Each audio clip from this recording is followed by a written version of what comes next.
it's playing up. Yeah.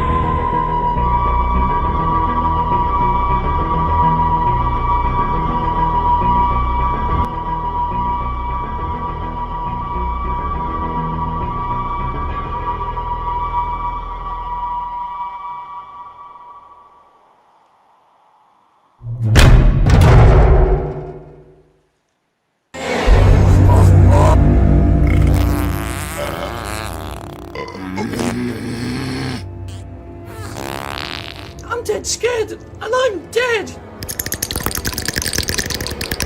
Which of you is not pulling their weight? I will sack you! I want more shonky chats, I want more money! Power! Not the hairdryer treatment. I haven't got enough hair. One of you will be off the channel tonight! One of you! Hell's teeth, not even my wife is this scary.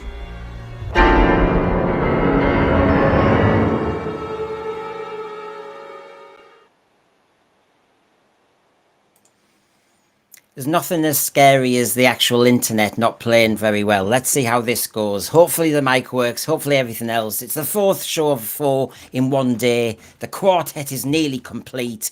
So let's just have fingers crossed and go for it. It's the reality war, the full review, the Tombstone Totaliser without the music this time, burning issues and the full panel. So we will certainly be enjoying ourselves getting on with that.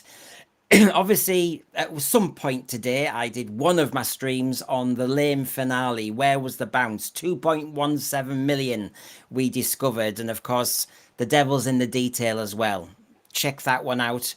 I'll give you a few details later on. Also, we learned bits and bobs about the war between the land and the sea. I was so busy yesterday night and this morning fiddling with the reality war, Billie Piper, Regeneration, you know, all the nonsense that's going on at the moment in fandom. And of course, you almost forget that there are 5 episodes promised. And there's Pete McTeague showing some of the filming on the finale day. Avoid being spoiled and da-da-da-da. It's astonishing. Plus, get a look at that. They're in Mallorca most of the time. Then we got the composer.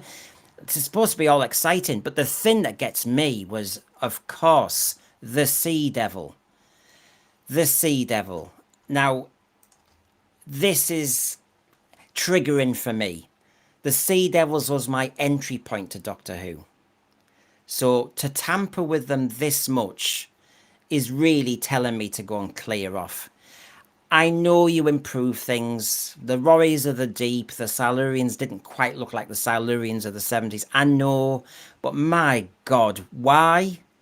Why? This is the version. That version scares the kids. That version actually looked pretty good with the power, the Legend of the Sea Devils with Jodie. Why not? Why not?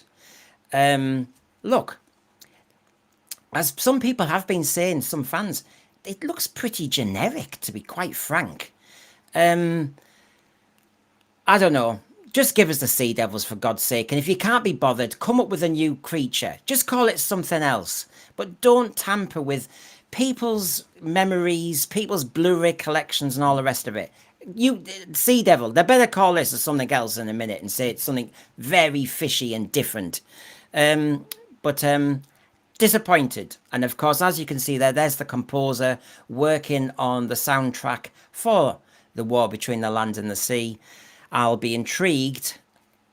Don't mind the music half the time, but that is not a Sea Devil. Is it a Sea Devil in disguise? Do I care? I'm not in the mood for this sort of thing. Too many things have been tampered with Doctor Who. So there you go. Take your pick. Take your pick. And of course, lots of people apparently, I mean, I did check a lot of the cinemas for the Northeast and check what the sellout rate was for those going to see the reality war. It didn't look too hot. Middlesbrough looked almost sold out in their 3 screens. Gateshead, less so. Doncaster, not very good at all. Sunderland, not so hot. It was about half to 2/3 sometimes. But then you got reports from people saying they're deafening cheers of joy in the cinema when this happened. There's a type of fan out there, clearly isn't me, that you cheer anything that you recognise as if it's kind of some sort of dementia test for Whovians. Oh, Jodie! Oh, Tom Baker, curator. You know, it's deep. I mean, yes, we like to see. You know, if Peter Davison appeared, I'd go, oh, it's Peter Davison. I'm not going to go, oh, I'm a seal. But, you know, there you go. We eventually got the scene we all wanted to see, of course, though. Ncuti eventually did touch some grass. So, what does it feel like, Ncuti? I'm a hay fever sufferer. I don't like it too much myself. And of course, in Unleashed, you got to say a thank you to all Whovians who've touched grass, embracing his grass-loving tendencies. For all the love and support of the grass that he told us to touch.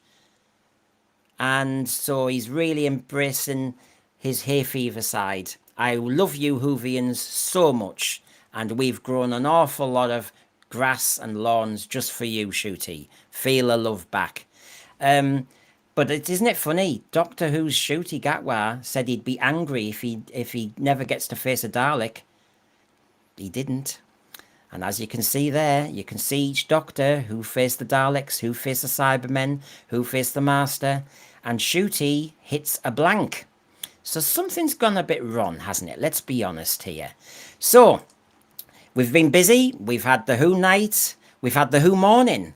We've had the Who lunchtime. And now we've got the Who tea time. And of course, I've done my talking. Now it's the panel. And I don't think we'll necessarily be having an argument. I don't know. You don't know, do you? So I think it's time to get the people on. Are you ready?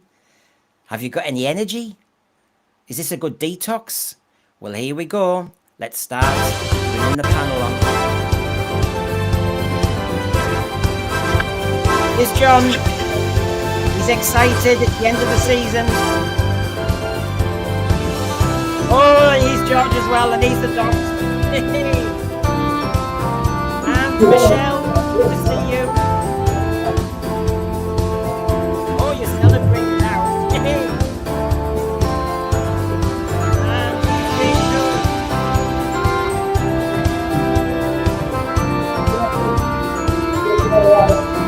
As you know, the best dancer of all is Paul. He just won't show us. Here we go. He's Paul. Hey, he's got It's too late. Best I could do. Best I could do, Hey, sorry. not bad, not bad. Like it, love it.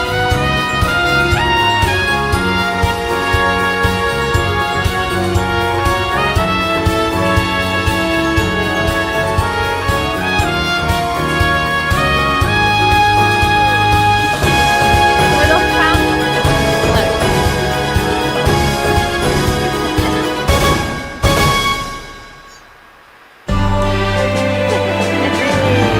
Oh, Right. yeah, It's I'll get Fantasy that. Island. Hooray! Good to see Hi. George there. Obviously, the drink is being partaken. We're all celebrating. It's the end of 200 streams in 1 week. And Oh, it's the good stuff. well, yes. I'm going off to my parents tonight to celebrate something. Maybe that it's all over. Just to say, I hope George and I's celebration of the end of this particular iteration of Doctor Who was as subtle as we meant it to be. Of course. We're dancing on no graves of any doctors at all. No.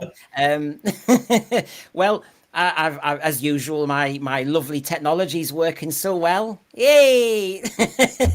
So, but at least the thing is, it's all about talk, and it's good to see you all. And oh, do you know, this might happen only one more time, and I don't care about it really. But are you ready for this? Are you ready? Oh, for God's sake! Oh no. What is your problem? Mr. Brendan, I'm worried.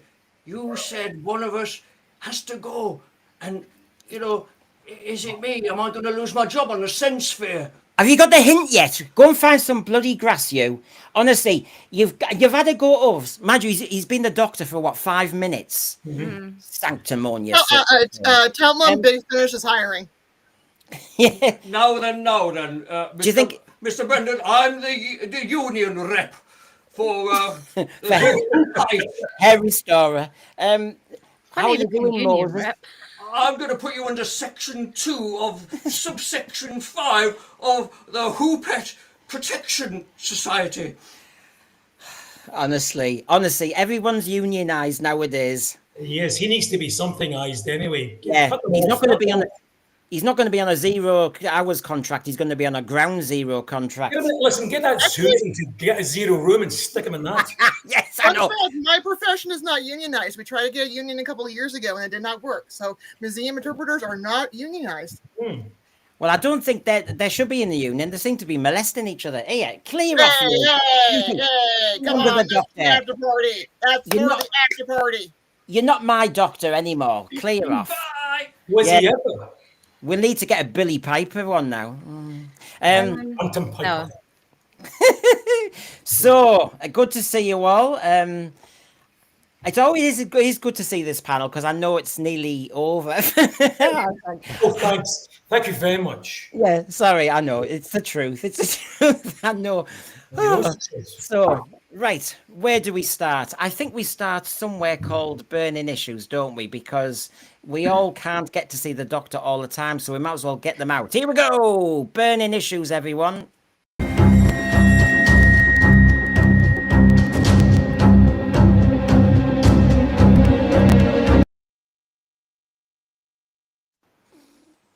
Okay, burning issues. Why, I've got a certain order, otherwise the whole thing goes kaput. And so, of course, Michelle, hello. Good to see you. Michelle, do you want to have a word about your Anita and the cameos? Yes, and it's such a burning issue. I'm having a hot flash. So, yes. What was the point of all the cameos? Was it just opening up a can of like SpaghettiOs and pulling out like, oh, I got a Susan. Ooh, I have an Anita. Ooh, I have a Rogue. Ooh, let's do another montage of all the past doctors to remind us that those ones were all better.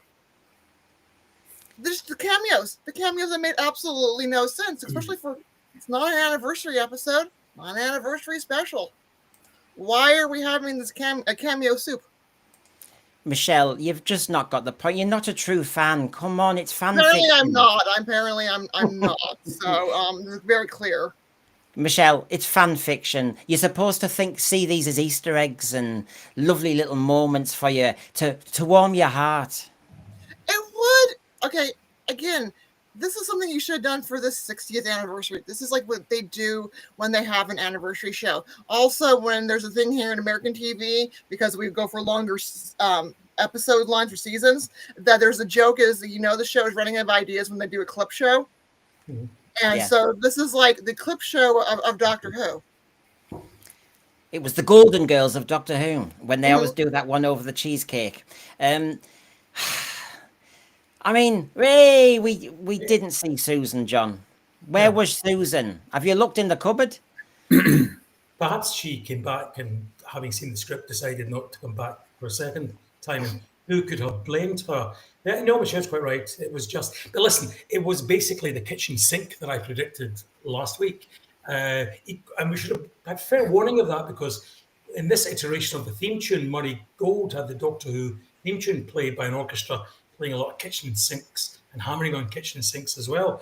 It was there, of course, to give this thing a sense of occasion, because the script couldn't do it, the performances couldn't do it. So add a lot of other nonsense in, including, for the second time in a row, past Doctor clips, a cameo by a former Doctor, so-called, and then we have a Regeneration season finale, apparently, or not, as the case may be. Oh, Rachel, as JWC Review says, the cameos were there to remind you, Rachel, how much fun we've had with Ncuti. Oh, of course, yeah, absolutely, yeah. What to do? No, absolutely right. That's pretty much what it was. And relating to cameos, my one kind of relates to cameos. I am sorry, I did send it a bit late. It was my mum's birthday today, so I went and You have returns. so I forgot to send that one through. But yes, my biggest issue also ties in with the cameos, and the pacing is the biggest problem in this story. It's just, there's too much exposition. There's only one bit where I think the exposition is justified, and there was no payoff. And First Rani, Archie was defeated in 33 minutes. Second one, 33:48. Omega was 4 minutes on screen max, so he was a cameo only, and he was defeated at 35:31. Conrad, 35:13. Well done, well, RTD. Well done. You just contrived yourself and made the reality war. Well, I won't say it yet. Well, you see, But I know some people will expect me to say it. well, you've got Elon Musk trying to do government efficiency. So what you had here was a really efficient program dealing with all the monsters and villains quickly, Yeah. so that we I could said get that back would to soap happen. opera. I said it would happen. Oh well, was my problem. hopefully you had a good day today. We've I certainly did, got thank you. hopefully a few laughs ahead. Paul, just on the Rachel's mum. Happy birthday to Rachel's mummy. Yay, Absolutely. thank you. Absolutely. So Many happy Paul, returns. just on the cameos front before I move on then, you've got Omega, not Susan. You had the Rani who got, I mean, she got gobbled up. I mean, my God. I mean, how did you feel about this? We didn't really have any of them though, did we? I mean, the Omega manifestation, if you want to call it that, reminded me of that goblin thing from that Christmas special. It was both called Omega and Anonymous at the same time. Davies managed that sort of oxymoronic sort of event, so I'll give him some grudging credit for that. None of it had enough weight to be offensive. It was just tedious. Last year's with Sutek, it did manage to sort of be stimulating for all the wrong reasons. This didn't. This was exactly what it seemed to be: a tired man who'd taken all of his toys out of the box and didn't really know what to do with them, and was just half-heartedly moving them around before putting them back in. It was even the Billie Piper thing, which I can imagine some people thinking it's a debacle, but for me, all it is just his attempt at symmetry, a beginning and an end, and it probably does signify that he's done with the franchise. I don't envisage Piper being the Doctor. It'll be something like that. Wasn't she a weapon of some kind in Day of the Doctor, I believe? It was the moment. Something like that as some kind of interim measure for the eventual Doctor, perhaps. Or maybe they'll just have a Christmas special where there isn't any Doctor. It doesn't matter now, does it really? It was just dull. I just resented having to slog through this. Nothing affected me, offended me. It was just there. It had to be watched. It's been watched, and here we all are. it had to be watched. I mean, my dad who loves the Jodie Whittaker era, dad, 10 minutes, he said he was bored rigid. We don't quite have the 5-minute breakdowns, but I do have a few kind of indicators across the hour, and you might get shocked at where the peak was and where the troughs were, and it might kind of dovetail with a few things. But John, Omega, there you go. I didn't realize he had big hips and he couldn't get out of that plug hole. Yeah, he's obviously needing to go on a bit of a diet. Although I'm surprised that there was a line by the Rani that bringing back Omega's body. I thought Omega didn't have a body, and that was the whole point behind the character, looking for corporeal existence in this universe. That was the whole notion behind these two previous appearances. And when you have a writer of the pedigree of Davis in terms of his Doctor Who fandom, you'd imagine he would have known that. But then again, it doesn't really matter because Sutek became a god and a dog and all these sort of things into the bargain too. So yeah, Omega, he was basically there as another MacGuffin rather than as a real enemy, and he was given 4 minutes. Was it? Did we say 4 minutes of screen time? And therefore was denigrated like Sutek was in the process. Let's just face facts here. Let's say it as it is. This is disrespect to this program and its legacy shown by somebody who should know better. I didn't know if this was going to be an update on Larry Grayson, because Larry Grayson had shut that door, and all you had here was not Sutek. I'm getting them mixed up. You get Omega sneaking out of the door, and then we said shut that door, and he got down the plug hole again. Because honestly, all that skill, all that talent, all that money on the visual effects, and it's kind of hello. But yet again, this is the problem, and if I could just dwell on this for a short time, about Doctor Who having money and being worse and being better when it doesn't have money. The original Omega mask, which cost, I don't know, a couple of quid, but with it did the job that Thieves of Mask do, that by changing the lighting, you could change the mood of Omega. So Stephen's not acting his heart out with his voice, but nonetheless, some clever lighting on that mask made Omega sometimes look happy and sometimes look angry and sometimes look sad and all of those things. That's the beauty of when Doctor Who, within its budget, does things well. When Doctor Who has been given a budget, it does this sort of stuff. So Sutek becomes a CGI creation, as indeed did Omega. Can you just imagine how much better Omega would have been had he been presented to us as a proper person in a mask, in a costume, whatever? It would have required the writer to have given him a character then, rather than allow the CGI people to go off and do their job. And that's why essentially we end up where we do, because this is essentially just a way of spending Disney money and letting us see that money. But ultimately, as I say, and I bring it back to this, now being 2 series when we're celebrating, this is disrespect to this program and its franchise and its legacy.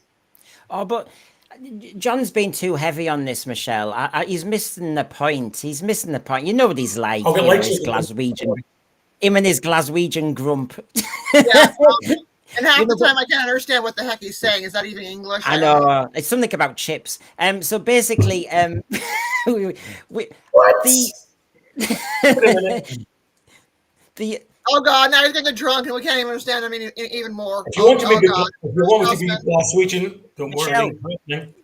Michelle, you had play school in America, didn't you? I mean, didn't you Yeah, we find did. this a lovely moment when, you know, you fall into your death and you're a moving target and the time hotel appears? I mean, he's a genius, right? I never thought of that. Yeah, and I mean, and Anita was the best part of the Christmas special. I mean, so again, this has been the shocking failure of great supporting characters.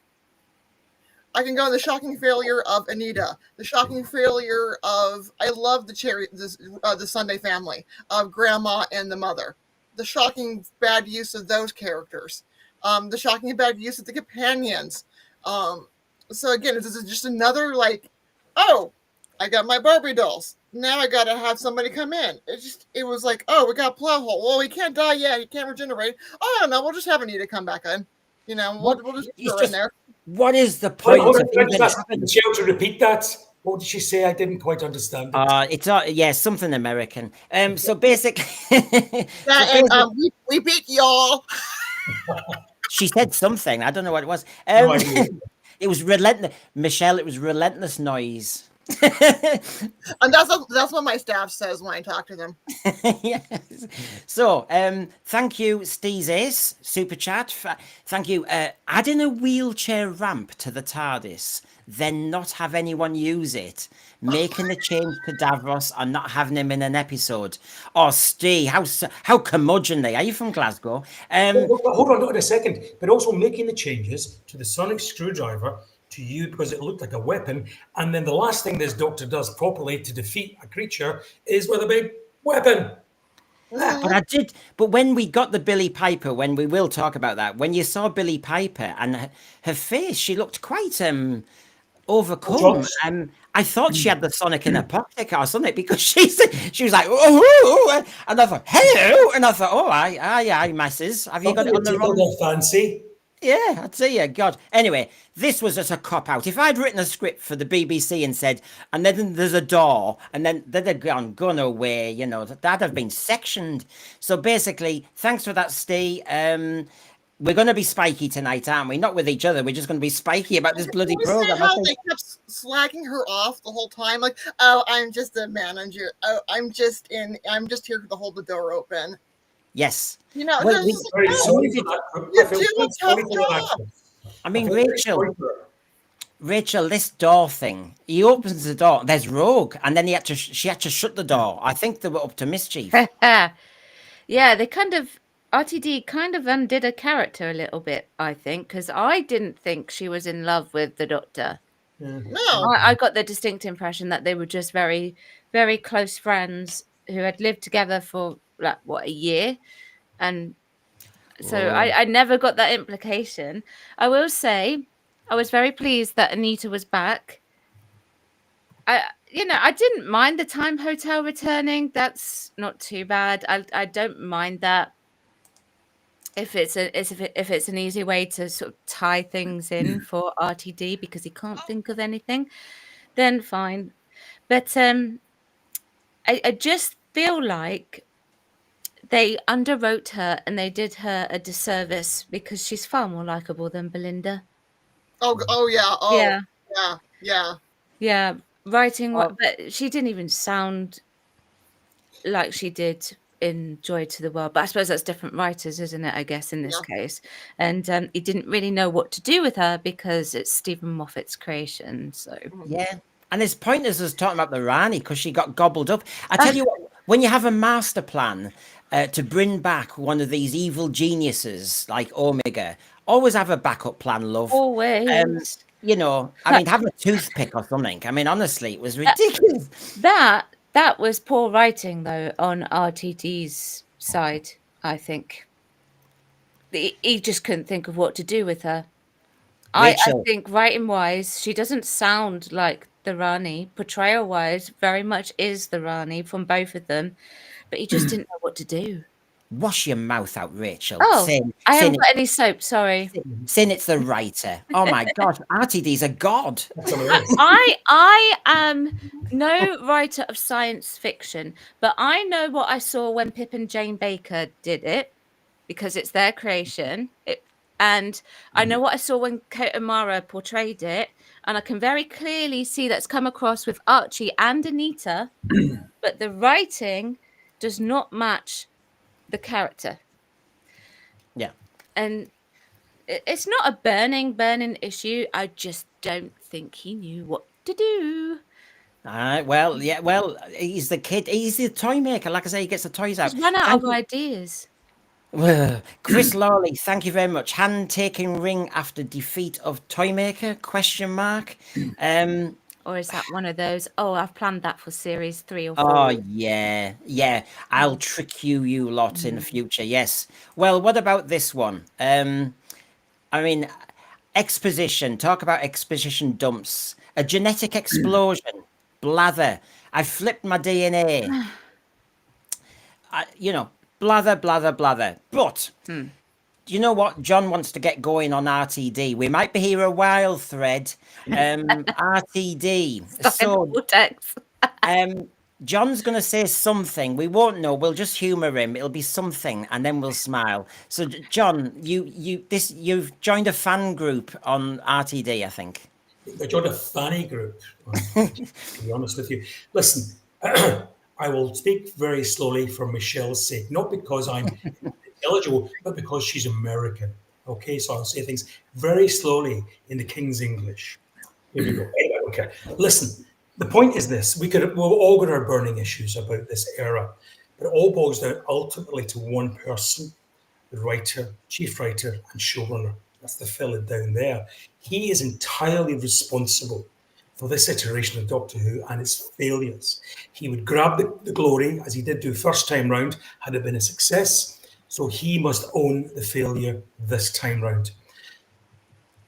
To approach what was said, a lot of our problems and the problems we've had regarding this season of Doctor Who and the previous one. But let's just concentrate perhaps on the writing, okay? Because he's responsible for this mess of a finale. Two things. One is all the things that were seeded and were never picked up again. Why, for example, all the fourth wall breaking? I'm still waiting for an answer to that. Why did we have Susan make a cameo not to be picked up? Why were we properly fed Poppy as being the Doctor's daughter in this last episode? Turns out she really had no relation to Poppy and Space Babies. All tumble. But the second, perhaps more important thing to me, which is so important that I forgot. I've forgotten about it. I've got on so long, but let's concentrate on his writing. But this is a man, ultimately, as Rachel said, who's out of ideas and has gaslit us throughout this, right up and to the end, because of these. I remember now what I wanted to say. The writing, especially in this finale.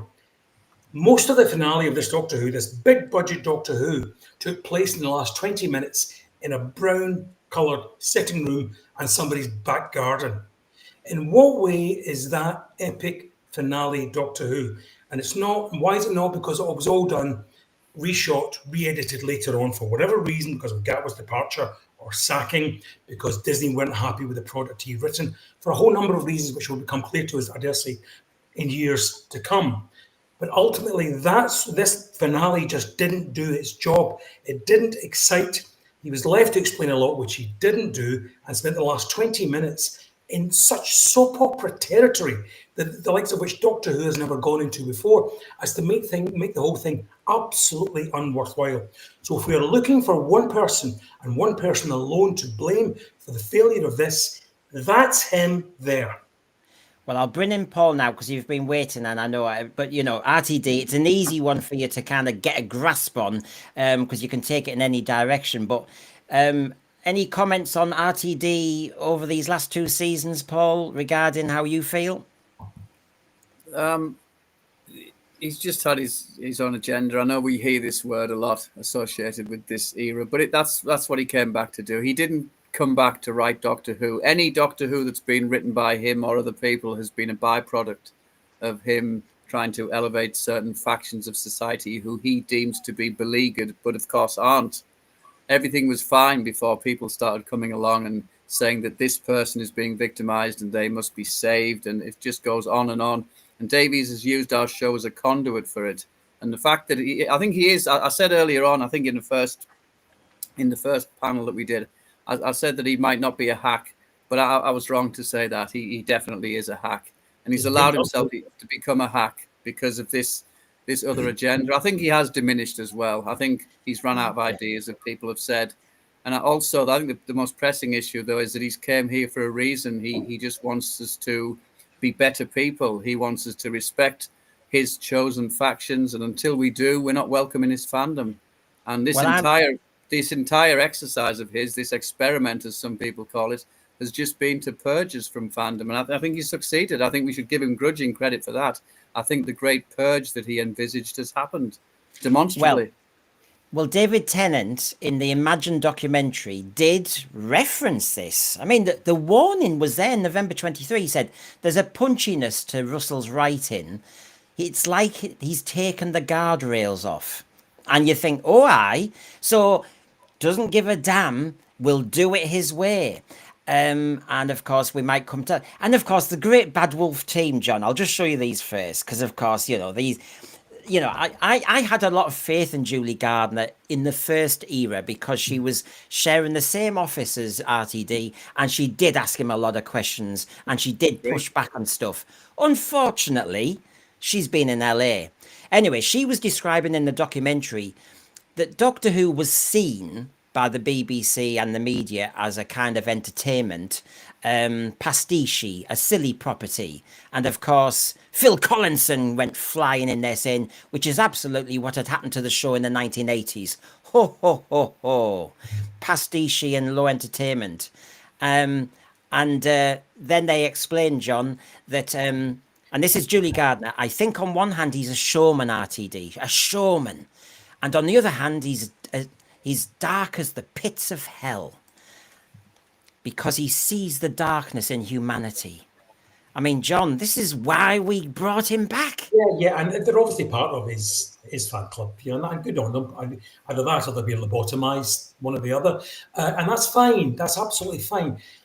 Even if we park all this stuff he's done about the delivery of the message and the wokeness and all that stuff, let's just leave that to one side because we're dinosaurs and we don't get that. That's the reason why, and Paul's right, he wanted to purge fandom of people like me who didn't buy into that message. Okay, that's fine. So that's the reason why when I spoke a few minutes ago, I talked about just all the plot strands that were fed to us and simply not suitably resolved. Right up until, he was doing it right to the last minute when Anita talks about the boss. He's still doing it to us. He's still leaving things unanswered. And as a casual viewer, to be sitting, even if you're a casual viewer who watches Doctor Who regularly, you have been served badly. by a writer who I think is just throwing all sorts of stuff out there in the hope that some of it will stick, and he may or may not get to it later on, but leaving himself with so many loose ends and strands that he simply can't do it and do it effectively. And even when he does try to do it, he has to end the plot halfway through the episode to allow half an hour's worth of whatever else was happening there. So I don't know. I no longer buy into this genius thing about him. Absolutely, it's not true. This is a man past his peak in terms of writing Doctor Who. And what I thought wouldn't happen has happened. I honestly believe that he would not return to this franchise, having built up that legacy of being the man who basically brought Doctor Who back and made it mainstream, and not only mainstream, but fundamentally top of the ratings mainstream. He wouldn't allow that legacy to be sullied by trashing it again. But he has. And I obviously just think it must be hubris, his ego, whatever. He must have thought perhaps by ridding us, purging me and others like us, that the young crew go for it. But they haven't. And the reason why they haven't is, although they might buy into the message, what they don't buy into is bad bloody writing. Right, so Rachel, are we being unfair to RTD? Because let's face it, RTD, you know, you've worked in the industry, you know what media lovies can be like. You know, has he gone all powerful? Is he? Omega. Omega style, yeah. It does go to people's heads that once you've got yourself established and you are the one that thinks that you know best, it certainly does go to your head, and nobody can tell you otherwise, and you're not very good at taking criticism. I've seen it. And in a immersive event that I'd done, and they were some actors were mic'd in a wooden cabin, but they were still not projecting their voices. So I told one of the higher ups, I said, "Can't hear a word they're saying," and it's like, "Oh, their microphones, they're just not set properly. And I'm like, "No, I can't hear what they're saying.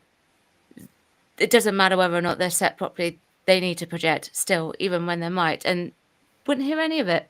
So it does go to people's heads. They just don't want to be told any different. And RTD thinks he's doing the right thing. I think just the mindset changed from RTD's first era. They were nervous, they were cautious, they weren't sure. Now they're more outward looking. I think Bad Wolf thought they'll take on the world, and they stopped looking at actually are we producing it. I think they absolutely believe in him, and they've lost it there. Now the next element, but they may also be under contract to not say anything bad about him. Yeah, but mind you, he also made sure they got the job. I mean, of course, there's a bit of butt kissing.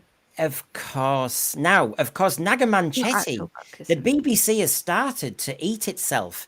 Nagamanchetti the other day, some will have seen it on various tweets and streams, quoted this Andy text saying, "I'm a guy who considered himself of the left. Most of my friends are women, some are trans, some are gay, but even I cringe watching an episode of Doctor Who. It's no longer a family show about space and time travel. It's literally a bunch of memes telling us that white straight men are the source of all evil in the universe. It's aimed at 12-year-old girls, but watched by a declining number of people over 40. If Doctor Who is dying, it's because the BBC has killed it. Yes, there were always stories that had messages or storylines about the environment or the misuse of power or intolerance, but now it's just become an intolerant program condemning most of its viewers simply for existing." And what's shocking about this is one BBC presenter then said, "I watched a recent Doctor Who and I can see why Andy is saying this." And the other BBC presenter who said, "I don't normally watch Doctor Who anymore," said, "Yes, when I have seen Doctor Who, it feels like you're being lectured at." And I thought, slam dunk, the BBC know the truth, but nobody dares tell RTD. It's not maybe not that they don't tell him, it's just that we're not getting to hear what they're telling him. We're still waiting to hear the full story of what happened regarding Eccleston 20 years ago. So goodness knows when we'll get to know the full story. But certainly, yeah, look, the BBC, especially now, realises it can't lecture at us in the same way it used to, because the licence fee is on a shaky pole, a shaky peg. It really has to watch what it's doing. It has to have hits. It has to have tangible hints and links into the streaming world if it's got any sort of proper future. This was seen as a great hope for them, and it's flunked badly. So I imagine there will be very difficult conversations going on.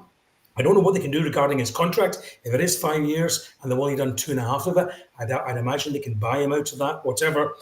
But even at the end, the BBC still allowed him to bait fans with the Billie Piper thing. And I don't know what the whole purpose of that. It might have been just to create content, which apparently this whole era has been about, to get Doctor Who talked about online. But nonetheless, they allowed him to do that, which again, really and truly trashes the legacy of this program.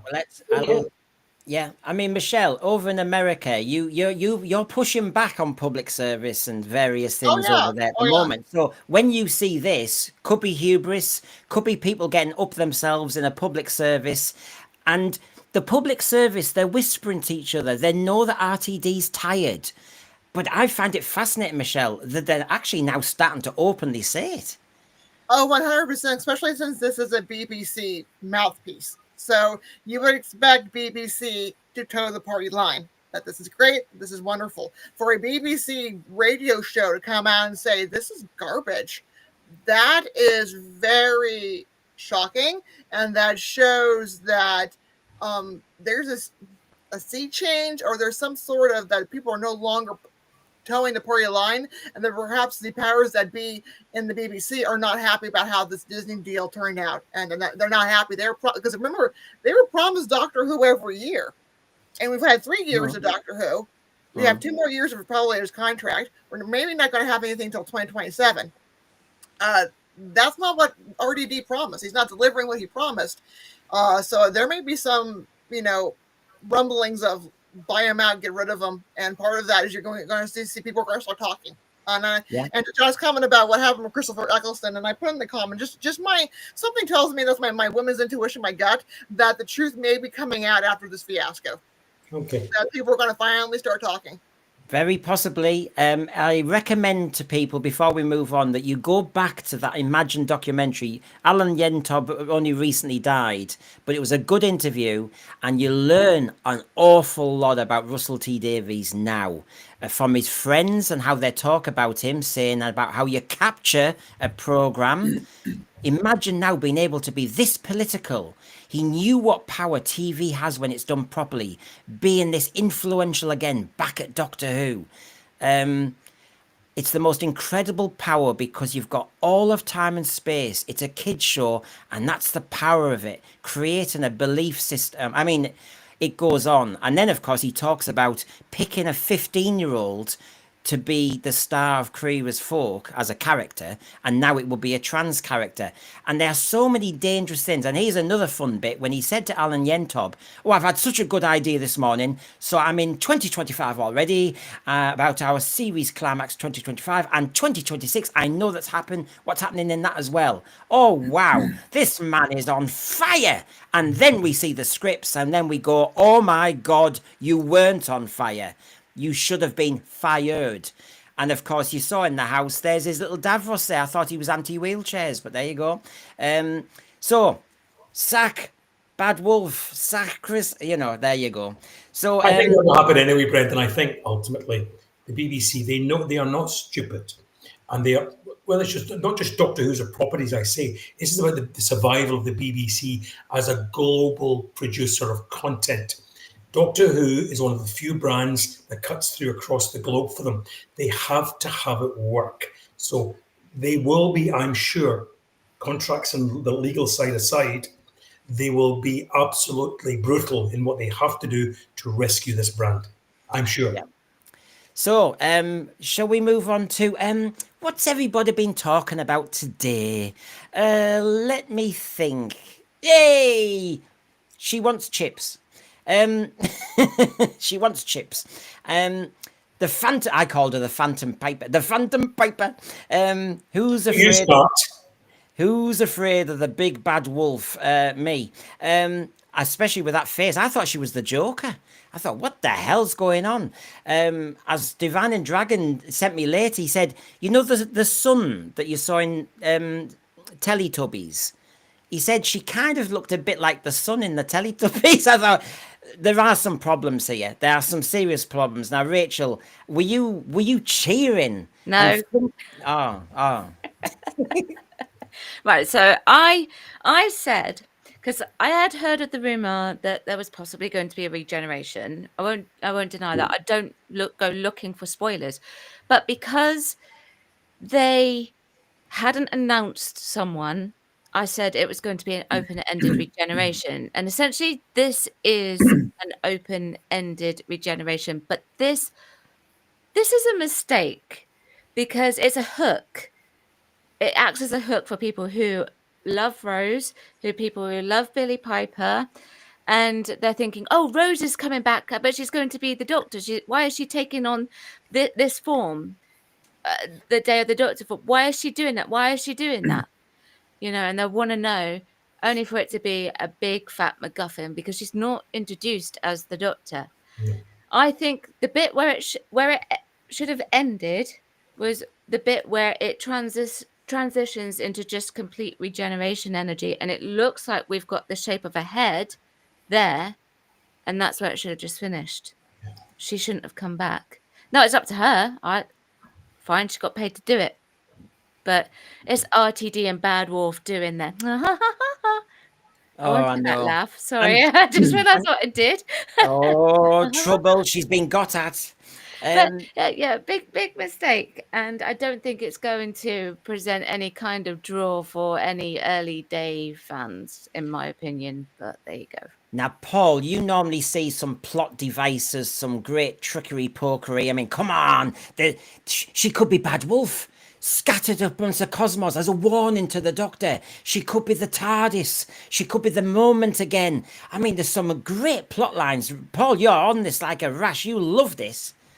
The worst thing about Chibnall stringing out his tenure, not doing much, was that it robbed us of a potential hiatus, a healing hiatus that we might have had, and perhaps anybody other than Russell T Davies II could have filled it, and we could have been in a much better place. This serves entirely the same woeful purpose. We're now in another limbo. We've got this nonsense of a Sea Devils spin-off to contend with or to just ignore, but it will still be there. It will still be impinging on our show's universe in some way. And this as well. This is all up in the air. We don't know what the intentions are. What we do know is that the aforementioned healing hiatus now will not take place. And there'll be an indefinite period of time before it can take effect. This won't be a success, whatever this is. Is it 2027, Christmas or sometime? Is that the forecast? Let's say that it is. Let's assume that it is. That there's 2 years then that we have to wait in limbo, with the show having no time to recover, having no time to just garner public sympathy again by being missed, and it'll just go on and on. It's the worst possible outcome, the worst possible one. Well, we're still talking about Billie Piper, but I will do this now because I have to say, well, gosh, I mean, I am stunned. But first of all, I'll do due diligence, and I think this is apt.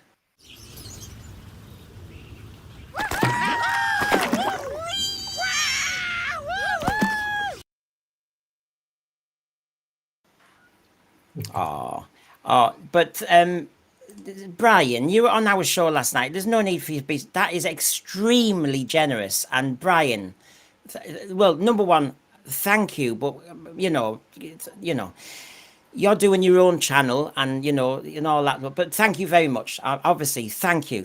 I know it's well intended. Thank you. Yeah. So, Brendan, this is for all the hard work you do and the panels and bringing us together to celebrate and debate and cry. Sorry, I'm adding bits. Cheers, mate.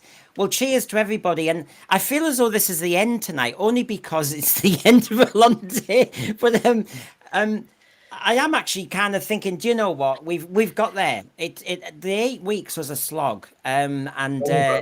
It's been hard because it's been quite down in the dumps, depressing, hasn't it? It's been really hard. But Brian, you've been part of it too. But thank you very, very much. Thank you. you know, we do it because we're building a community. We really are. But thank you very much for that, and I really, really mean that. Now, unfortunately, back to Billie Piper. Now, Michelle, aren't you excited because there's intrigue, there's ambiguity here.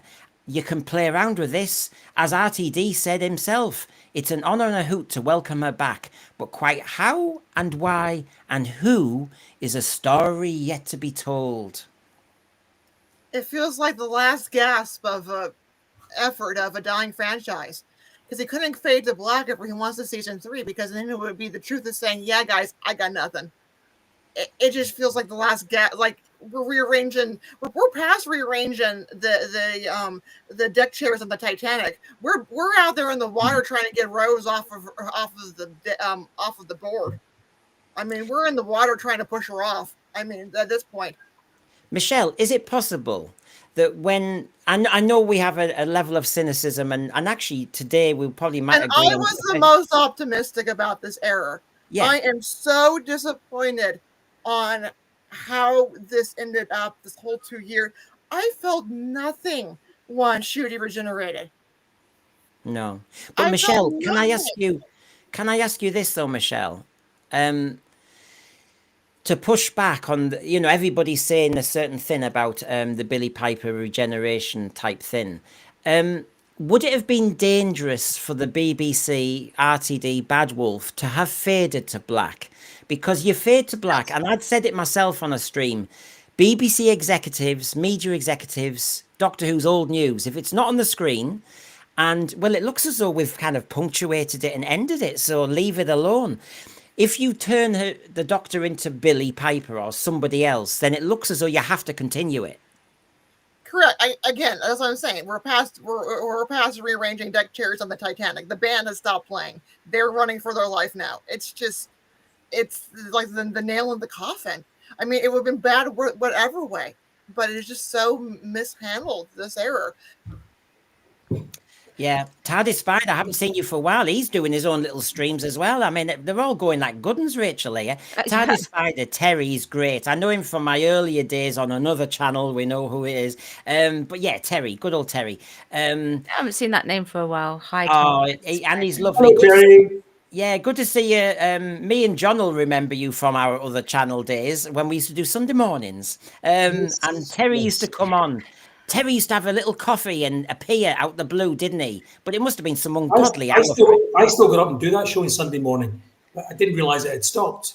Yeah, none of us told him. No. Can I come in on Billie Piper? Excuse me. What? Wait, hold on. Can I say my bit about Billie Piper after I've had another sip? Can I? Yeah, of course you can. No, thank you. No, it's just that listening to what Michelle said, she's absolutely right. Dictators on the Titanic side. And I don't even think that Davis has any plans for what to do with this Billie Piper cameo at the end. It's just sheer desperation. She's not billed as the Doctor, and that's quite deliberately. We don't know if it's some sort of interference with the regeneration process. If the TARDIS storing Rose's energy all the way back to Parting of the Ways is somehow manifesting this out through. He's not thought it through. What it is a desperate act to keep the programme, if you like, within content. All he had to do to stop BBC executives resting it, if they want to do it, I really don't think they want to. We're not back in the 80s to that extent. All he had to do was have Ncuti go off in the TARDIS, as Sylvester McCoy and Sophie Aldred did at the end of Survival, and talk about the next adventure and leave it open for somebody else to do. But that's not what he does. He has to do two things. He first of all has to get content, get creation, have heads turned, have people notice what he's doing. And secondly, he has to annoy us. And to that extent, he succeeded on both counts, unfortunately. And it's also a shoehorned regeneration, if you think about it. Okay, this when Ncuti went on the which show was it? Graham Norton show. Get there in the end. There was a bit that was allegedly cut, saying that he was going to be filming series 3. Okay, Yes. and that got cut. And mad wild speculation as to reason why it got cut, or they didn't want to confirm it yet. Well, it would appear in that time frame from then until just before this aired, because there was a reshoot going on, that something changed, be it whether or not he got fired, he chose to quit, or they decided it wasn't working, so they would go their separate ways. This got shoehorned in because they had to make it work. And unfortunately, he can't really go and change what had been done earlier on. So this was one sort of like a hack job, so to speak, in order to move him on to the next person. It really was, and you're right. It was also a way to wind people up as well. Yeah, and Craig, but also, I remember the what you're talking about, the Graham Norton appearance and how that was edited Yeah. out. But the very fact that Ncuti Gatwa mentioned, this is where I had problems about what was going on. The very fact that Ncuti Gatwa mentioned it proves to me that he expected, he was in full acceptance of the fact he was about to start work on the next season of Doctor Who. Now, you would assume that if he was in negotiations with his agent to get me the hell out of this shit show, he wouldn't mention that or draw attention to the fact that he's continuing this role. So that leads you to the conclusion, to thinking that he didn't leave voluntarily. That the fact when it was suggested to him, we want you to go, he may well have snapped their hands off and said, thank you, happy to do that. But he was, to all intents and purposes, ready to go on. And it was the BBC and Bad Wolf and Disney perhaps who all decided, no, we have to get rid of this guy. And they had no plan. And that's why we ended up with the finale that we did, where 20 minutes take part. The last 20 minutes take part in somebody's living room, which is shockingly bad. But anyway, I would like to think was pushed rather than jumped. Yeah, I wouldn't. I hate thinking, that he was a bit like a fall guy, like Colin Baker was. Regardless of like what people think of him as a doctor, that's such an unceremonious thing to do. Yeah. Mm-hmm. It's so easy to blame the face of the show. But it's that Norton appearance which just has me wondering. The fact that he advertised the fact and was prepared to let it go out in public that he was about to start Doctor Who again, when we're led to believe that his agent was desperately trying to get him out of this, may well not have been the case, It might not have been, but I also have reason to believe that there could also be truth in the fact that his agent was saying, come on. It's also interesting that he shot ahead with the quote and then they quickly silenced it, and it's almost like somebody hasn't told him that we've been having a rethink. Well, it shows you where the real power lies, Brendan, in that relationship. It was Gatwa may well have been contracted, and ultimately the decision was being taken away from him. I think there was something behind the scenes we may never know, but the way that the BBC was marketing this tells me that this was almost unexpected, because they were not doing the final season, the build up to Regeneration, the Regeneration countdowns that they did for the 13th Doctor, where every day they're adding on a regeneration of a past Doctor. There is nothing come see the dramatic final episode of the 15th Doctor.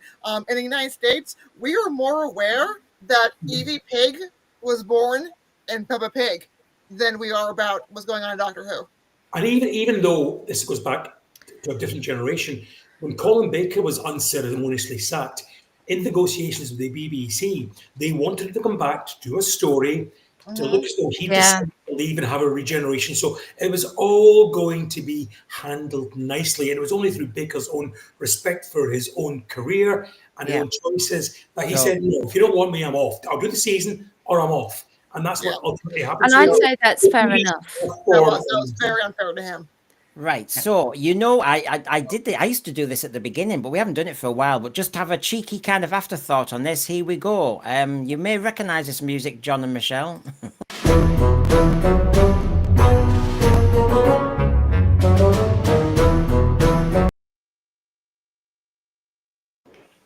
You forgot to add Sutek to the TARDIS. I know. So, my Timetique Roadshow, obviously coming from the title Antique Roadshow, which, as you know, every week beats Doctor Who in the ratings. We'll get to that. You've got different iterations of Billie Piper in Doctor Who here, folks. And it's really, it could be an answer of one word or anything. You've got Billie Piper in Stolen Earth. You've got Billie Piper in Parting of the Ways when she was the TARDIS Vortex. You've got her in Rose. You've got her at Bad Wolf Bay. You've got her when she's the Moment. And you've got her when she was all very foxy lady as Lady Cassandra. Antiques Roadshow, which era, which iteration of Billie Piper would you actually bring back, John?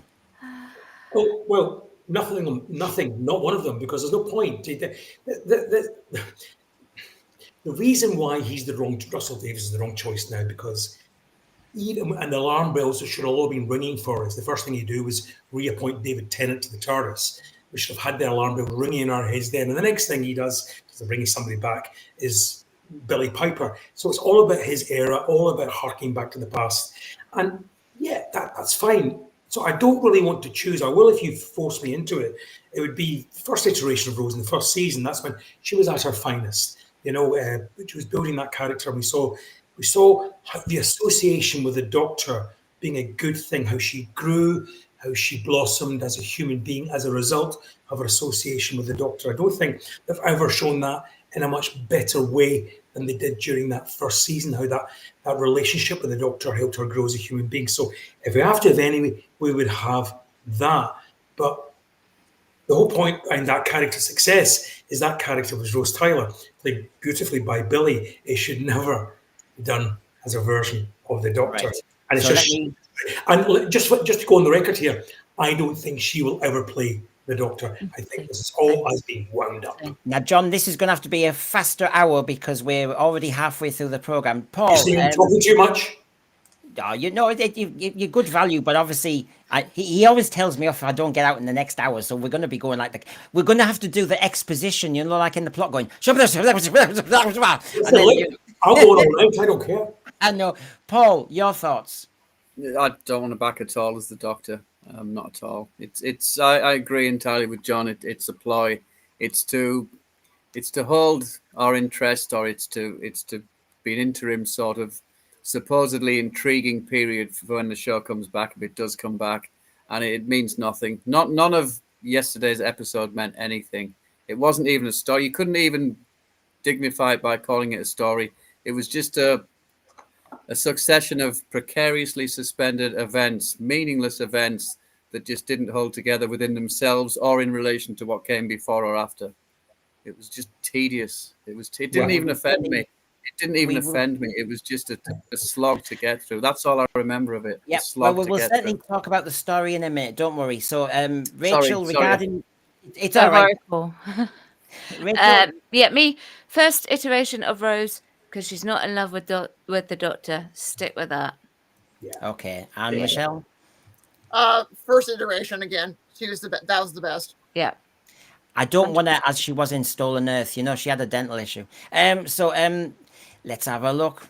Doctor. The regeneration of Ncuti himself. Now, I have to say, it is part of the bloody story. And so when I'm marking it on Safeguarding of Doctor Who and everything that comes later, this fairy tale Tinkerbell dust, you know, and this kind of, I can't use the word, Rachel knows this, because when we're streamers, there's certain words dodgy to use. But technically, the Doctor euthanizes. Yeah. Technically. Yeah. Which is a bit weird. It's not a good message. No. I know that he's trying to save somebody, you know, but anyway, I found this very cartoony. A dramatic effect, you know, they've improved the effect. But why would the Doctor, when he regenerates from William Hartnell onwards, want to seem to be blasting his TARDIS console and then suddenly goes, oh, hold on a minute, I'm gonna have to clean up, so I'm going to stand on the ledge and then I don't have to do much hoovering. Actually, I think that tells us, Rachel, that the Disney money's not coming, and they suddenly thought, hold on, we're going to have to look after this set. Yeah. And so he What we stood on don't the do, ledge. we need to preserve it. We can't blow it up. No, so we'll blow up CGI space, and I'll be on my little tippy toes, and I'll blast and pollute the cosmos, the great polluter, the Doctor. Yeah. And amazing effects. But Fantastic effects. I won't lie, though. It was nice to see it done a little bit different. yeah, That yeah. was refreshing. Don't know how refreshing can be, but I applaud the attempt to do a different take on it. Although it did go a bit Space Jesus, Michelle. Yeah, and the joy of the world part, oh, I'm not alone. I'm with my dead companion, who's now a star, who also unalived her mother. It's so heartwarming. I'm just thinking, like, the TARDIS is glad that for once every 2 to 3 years she doesn't have to be blown to smithereens again. And you know what? For all that beauty of that TARDIS set, the TARDIS is barely used. I mean, But it's boring. It's boring. I mean, we only see just the one room, and I love the classic era where you actually saw the companions' bedrooms, you saw the parts of the TARDIS. It made it feel like it was this living, breathing thing, that there was more rooms. And again, it's like, where did the money go on this? Well, thank you, Chris Lawley. In the meantime, I will keep interrupting with these things. Insulting to Caroline Ford, the original one. I agree, Unearthly Child. You can take it off the blooming, iPlayer and all the rest of it because there's an issue. But however, she's still the Unearthly Child. This nonsense about moving the whole of time by 1 degree if I blast the cosmos. I mean, do me a favor. That's like towing the Earth back, RTD. Absolute nothing. But I did love this scene because was the irony going on? Sniffing Was it breath. meta? Yeah. Absolutely. Touching. I mean, maybe there was some humor attached to this. Or maybe that's just pure coincidence. He was on that grass a long time. I don't know if you all noticed that during those scenes he had that he could see his breath. It was cold, yeah. Obviously filmed February time, so plenty of time for this. Oh, do you know what, Ncuti? Let's show them we're all aware of what they've been saying. Get yourself down on that grass. Undoubtedly, everything is all. They'll be probably watching now. Cheers. Yeah. Well. Hi, RTD. I just wanted to remind you, if you ever, we are Doctor Who geeks. Gatwa didn't meet the Daleks, didn't meet the Cybermen, didn't meet the Master. I mean, He really wanted not the much of a Daleks. doctor, really. He just kept playing with gods. No, apparently he wanted to face the Rani. I don't know how much truth there is in that. No, I don't. I think he was told that's what he was getting. Yes, please, sir. I want to play them. I want to meet the Master. No, sorry, we had the Master, and he's a male, and so we need a female Time Lord. So you get her. Oh, okay. Lady, then. Time Lady. Oh, Yeah. I know. I'm so yesterday. This chart is a waste of this opportunity of this error. You've seen how much was wasted, so much potential this error had. Well, just look at this. It's getting worse. The Ncuti era only lasted a year. I mean, it feels like a blink and an eye and is gone.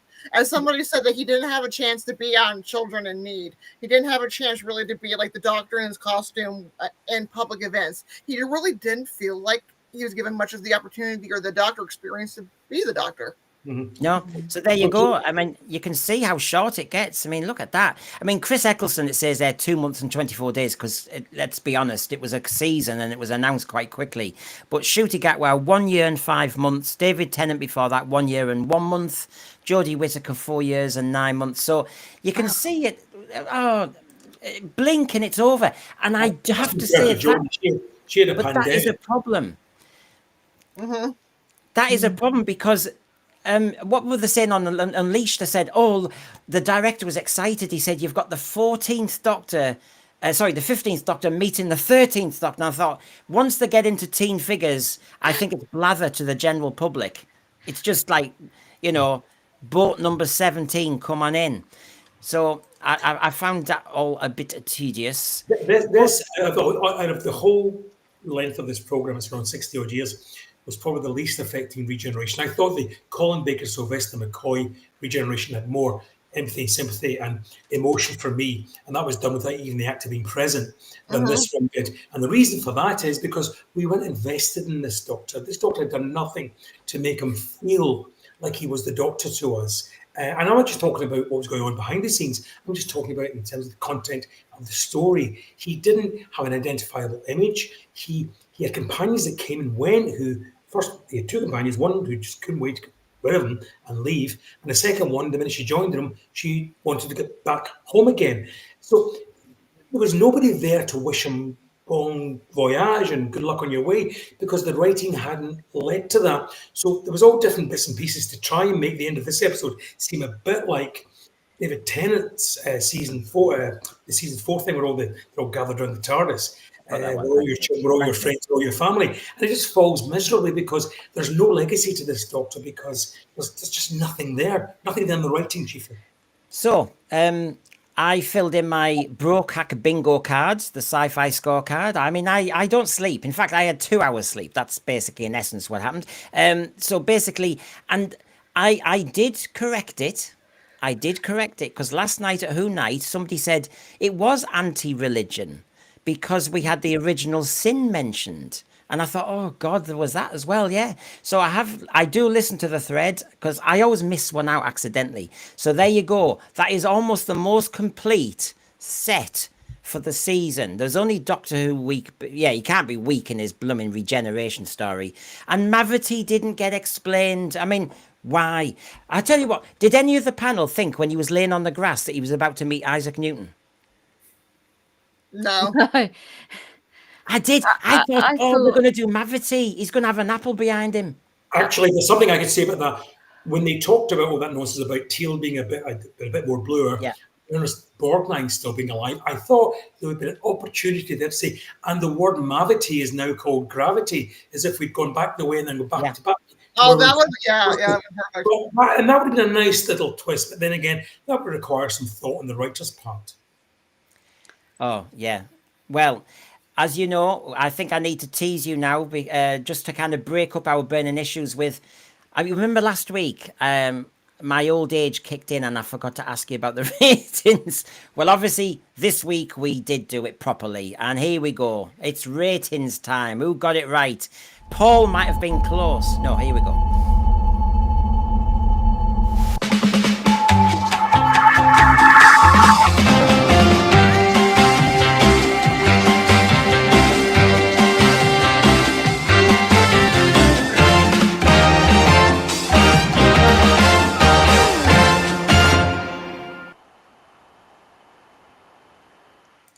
So, who got it right? Who got closest? What was going on? Well, the figure was 2.17 for the overnights. It's gone up a little bit. Nothing exciting. Garbage says 2.02. He remembers. And, of course, this is what we all said. I said 1.88, Rachel 1.86, John 1.8, Michelle 1.75, and Paul had a good think about it and whether it was going to be 0.02 or not. No. So basically, technically, I get the champagne. But yeah, I mean, we all expected it would go. We all expected it would go up a bit, but it's pretty flat, isn't it, Rachel? Really?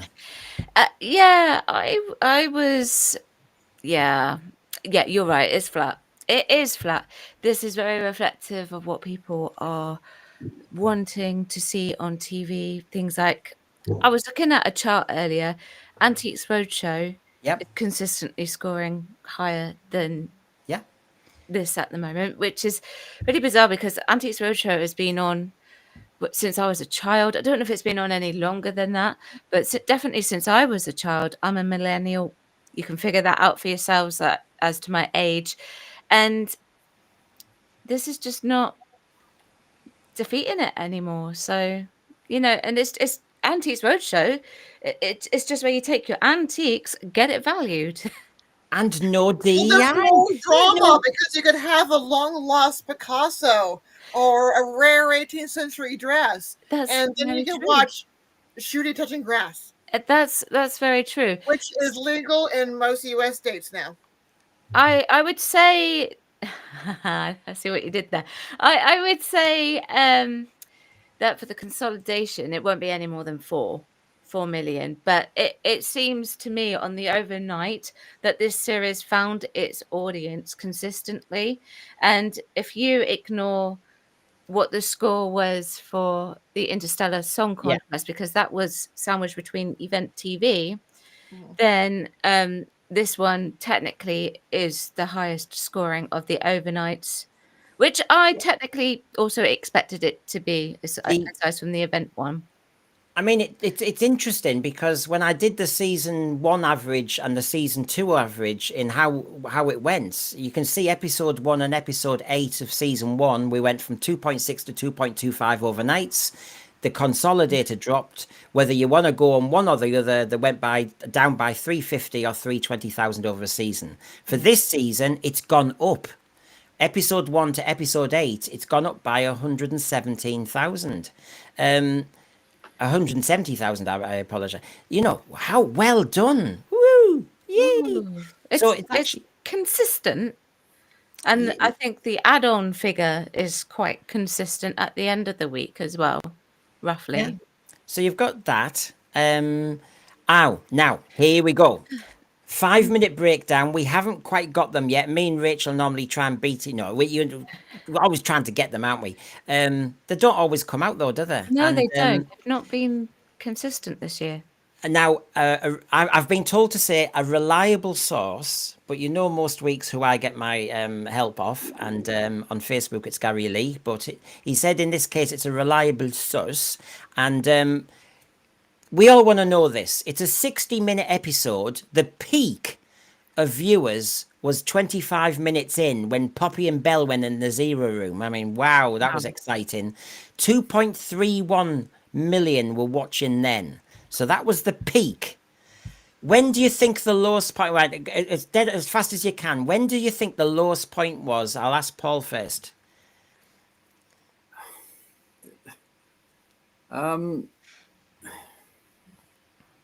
I can't think, and I mean this sincerely. I'm not trying to make a point.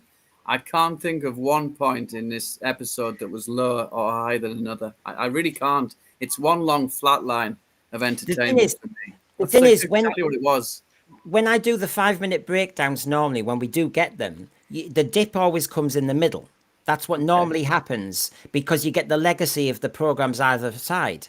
And it tends to be 15 to 20 minutes in, you get the bottom element. Rachel does this as well. It does tend to be that, doesn't it, Rachel? Yeah, it does tend to be. But it doesn't seem to be in this case. In this case, it's peaked in the middle, and I'll put you out of your misery then. It's going to be after... The lowest ratings was when the regeneration happened. Oops. Because from after Omega and the Rannies and Conrad are, I shouldn't say unholy, are defeated after not being very unholy, the 30 minutes or so of chat and trying to fix the one probably least problematic part of their story. Rachel, your audio's gone a little bit. Oh no, it's because I moved away.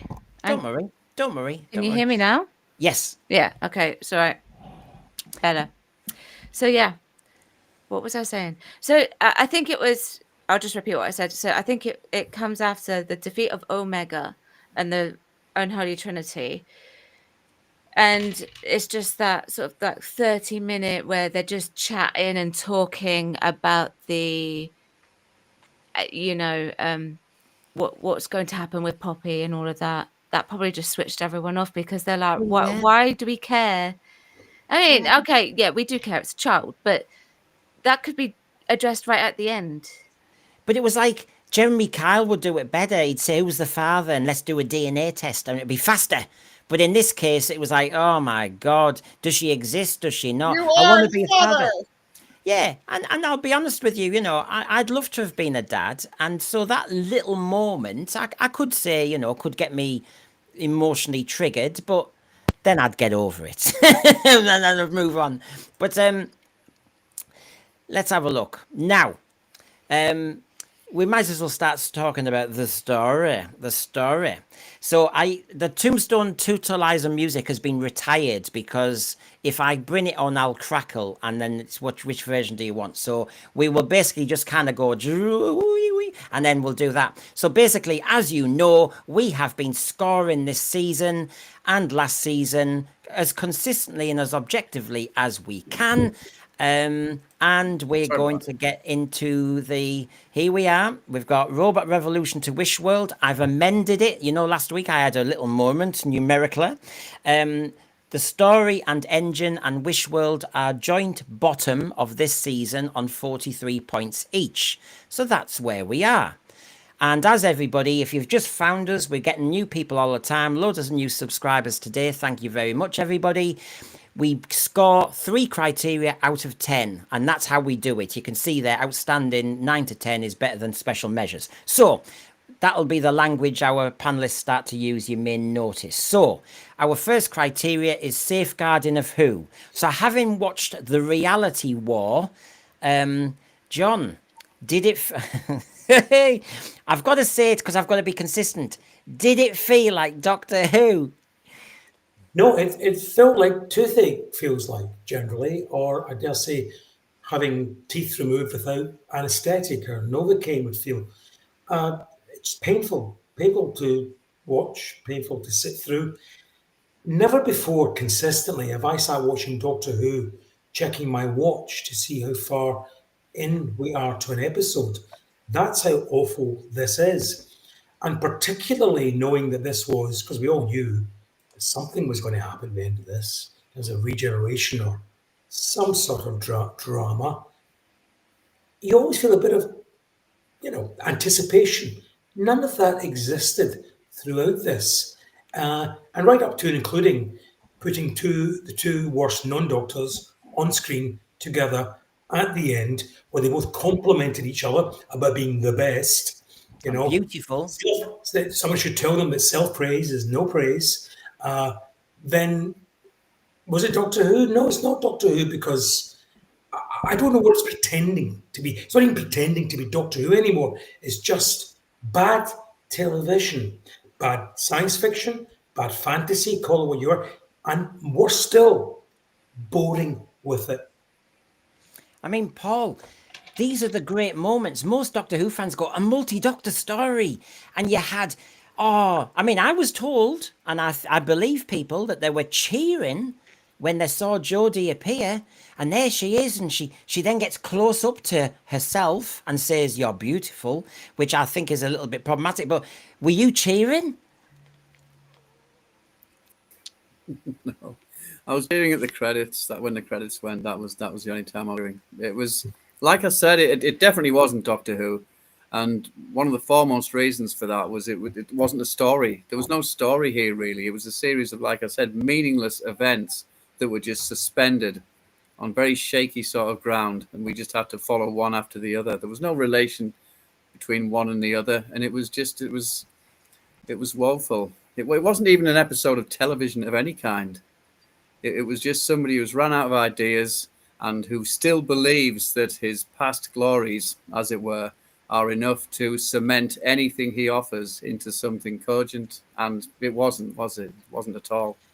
Can I, before I go wading into this, the safeguarding of Doctor Who, which is the first criteria, I mean, she is on the screen at the moment, and I think it's relevant because there are Doctor Who fans out there who think we're crazy because they're going, you had a multi-doctor moment. Surely you enjoy that. And I have to say, if we analyse it carefully, why is that a bad moment, or why is that a non-event moment? Because, why is it we like Troughton meeting Pertwee, or we like the Five Doctors moments when we don't like this? Why?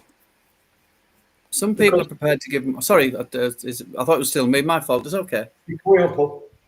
I was just going to say, some people, I think, and each to their own. Whoever enjoyed this, God bless them, really. But I think we each have our own degrees of latitude. If something delivers a moment like this, which as fans we tend to like the multi-doctor interactions, but if it's not earned, if there's been no prior investment in it. For me, I just dismiss it for what it is. But anyone who enjoys it, then fair play to them. May I ask, because I'm trying to be fair, and Heather, you see, here's Heather as an example. Jodie was the best part. It's about time a doctor showed up over the 2 seasons. So there you go, you see. But Fair enough. you know when when we watched the Power of the Doctor, and it was the final Jodie one, and my favourite bit, you know what I'm going to say, don't you? Was seeing the old doctors, not when they're sitting on the bloody ledge in a stupid robe. It was when, like, Davison had the moment with Tegan, when they both remembered and had PTSD for Adric. And Ace and Sylvester McCoy. I'm a Doctor Who fan. I did like those moments, and I thought they were well written. Yeah. Whereas, didn't this work, folks? Didn't this have the same resonance? No, but I will say that at this point, when she turned up, it was what, 50-minute mark in? Yeah. I was so relieved. Because at that point, all it had been was chat. And she comes in, she's like, bam! And it's the same energy that she had before she left the show. And I'm like, oh, thank goodness for that. At least we can get some energy and some pace going. Yeah. And that was it. I think And she she said that felt, on Unleashed. she felt more like the Doctor than she ever did in her own run. Granted, probably she's the better actor and the better personification of the Doctor, because she didn't show up so well when they had the older doctors on who could, out-doctor her. So finally, she had a Doctor moment where she could out-doctor the Doctor. Yeah, true. I do agree with that. And I was just relieved that at this point, it just gave the story that much needed boost that the main story should have been given us.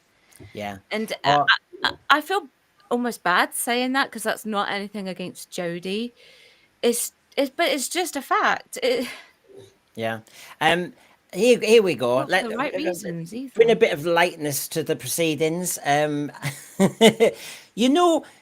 Billie Piper, as we saw, seems to be the next Doctor, although it's true the credits don't say that, and I did that mostly last night. I haven't put the slide up again. But John, they could have done this, and this would have been quite enjoyable, wouldn't it? I mean, Jeremy has just said, looking forward to Billie regenerating into Adric. I mean,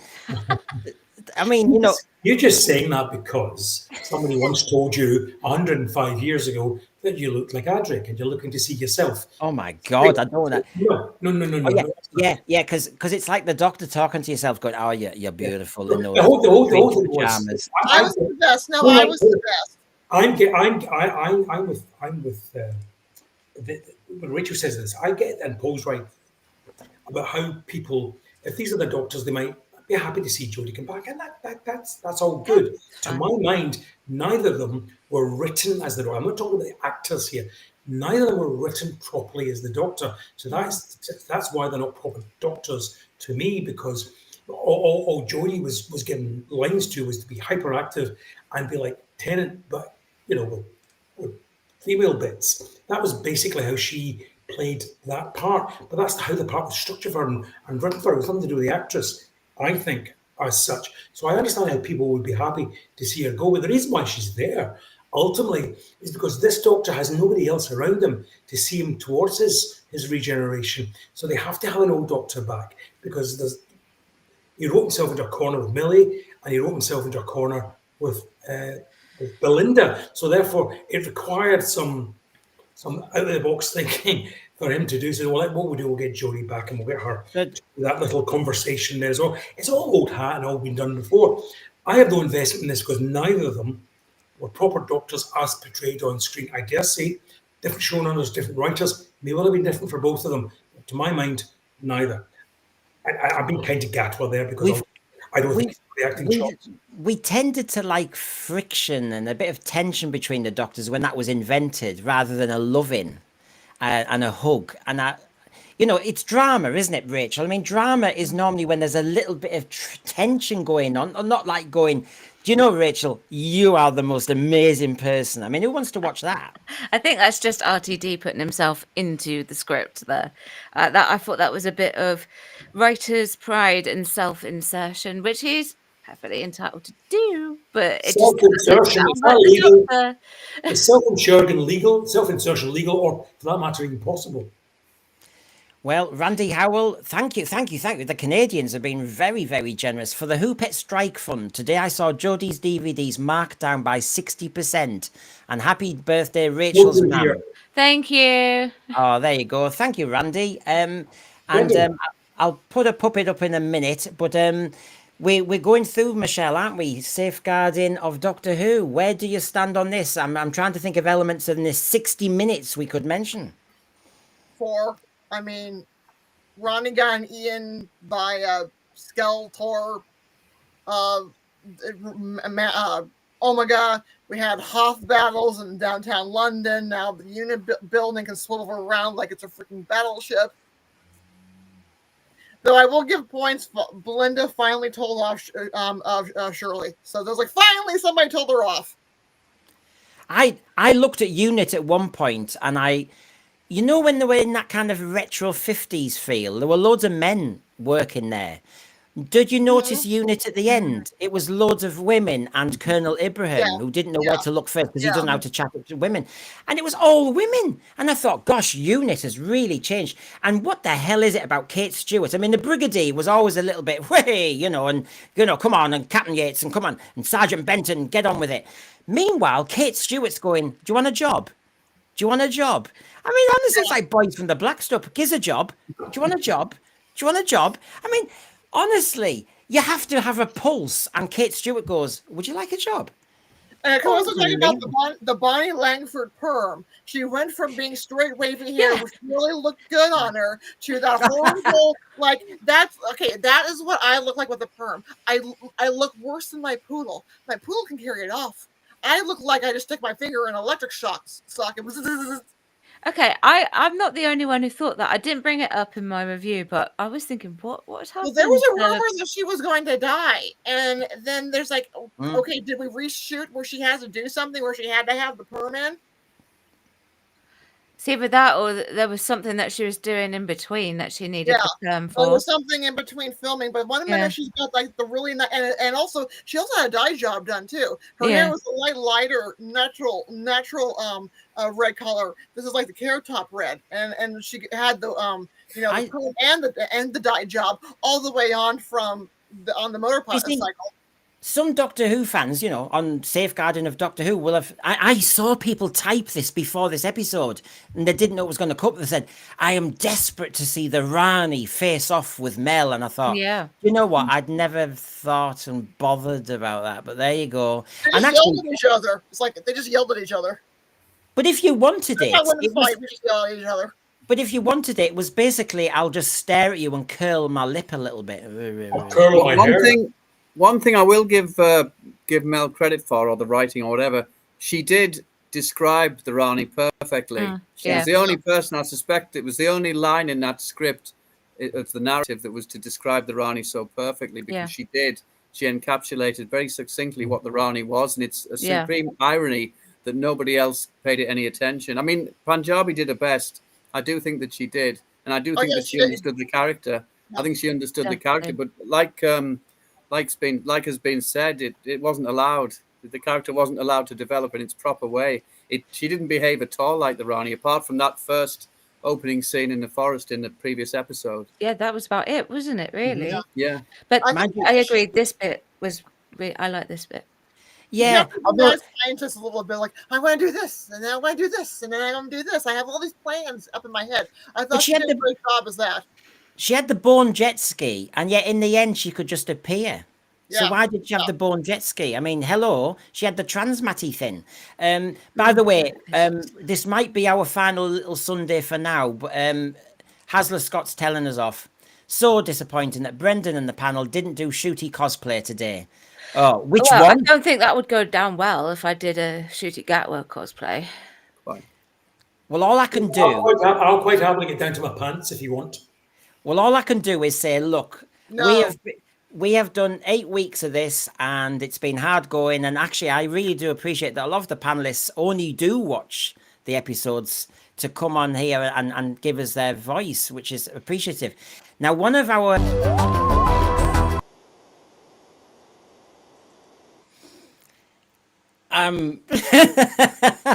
Honestly, thank you to Greg Chapman, Archive Media Vault. He's put a lot of effort into that. Thank you very much, but you can't unsee it there, can you? Hold on, I've muted everyone so you couldn't be heard. Sorry about that. Go on, sorry. Yeah, no, I never unsee my face. I I love was talking that. to Belinda, Oh, one of my least favorite companions. I'd say thank you. I see he managed to put you in for the Oh, good-looking guys and give me all the rubbish. I, However, I think I might now be cancelled for having done blackface in that.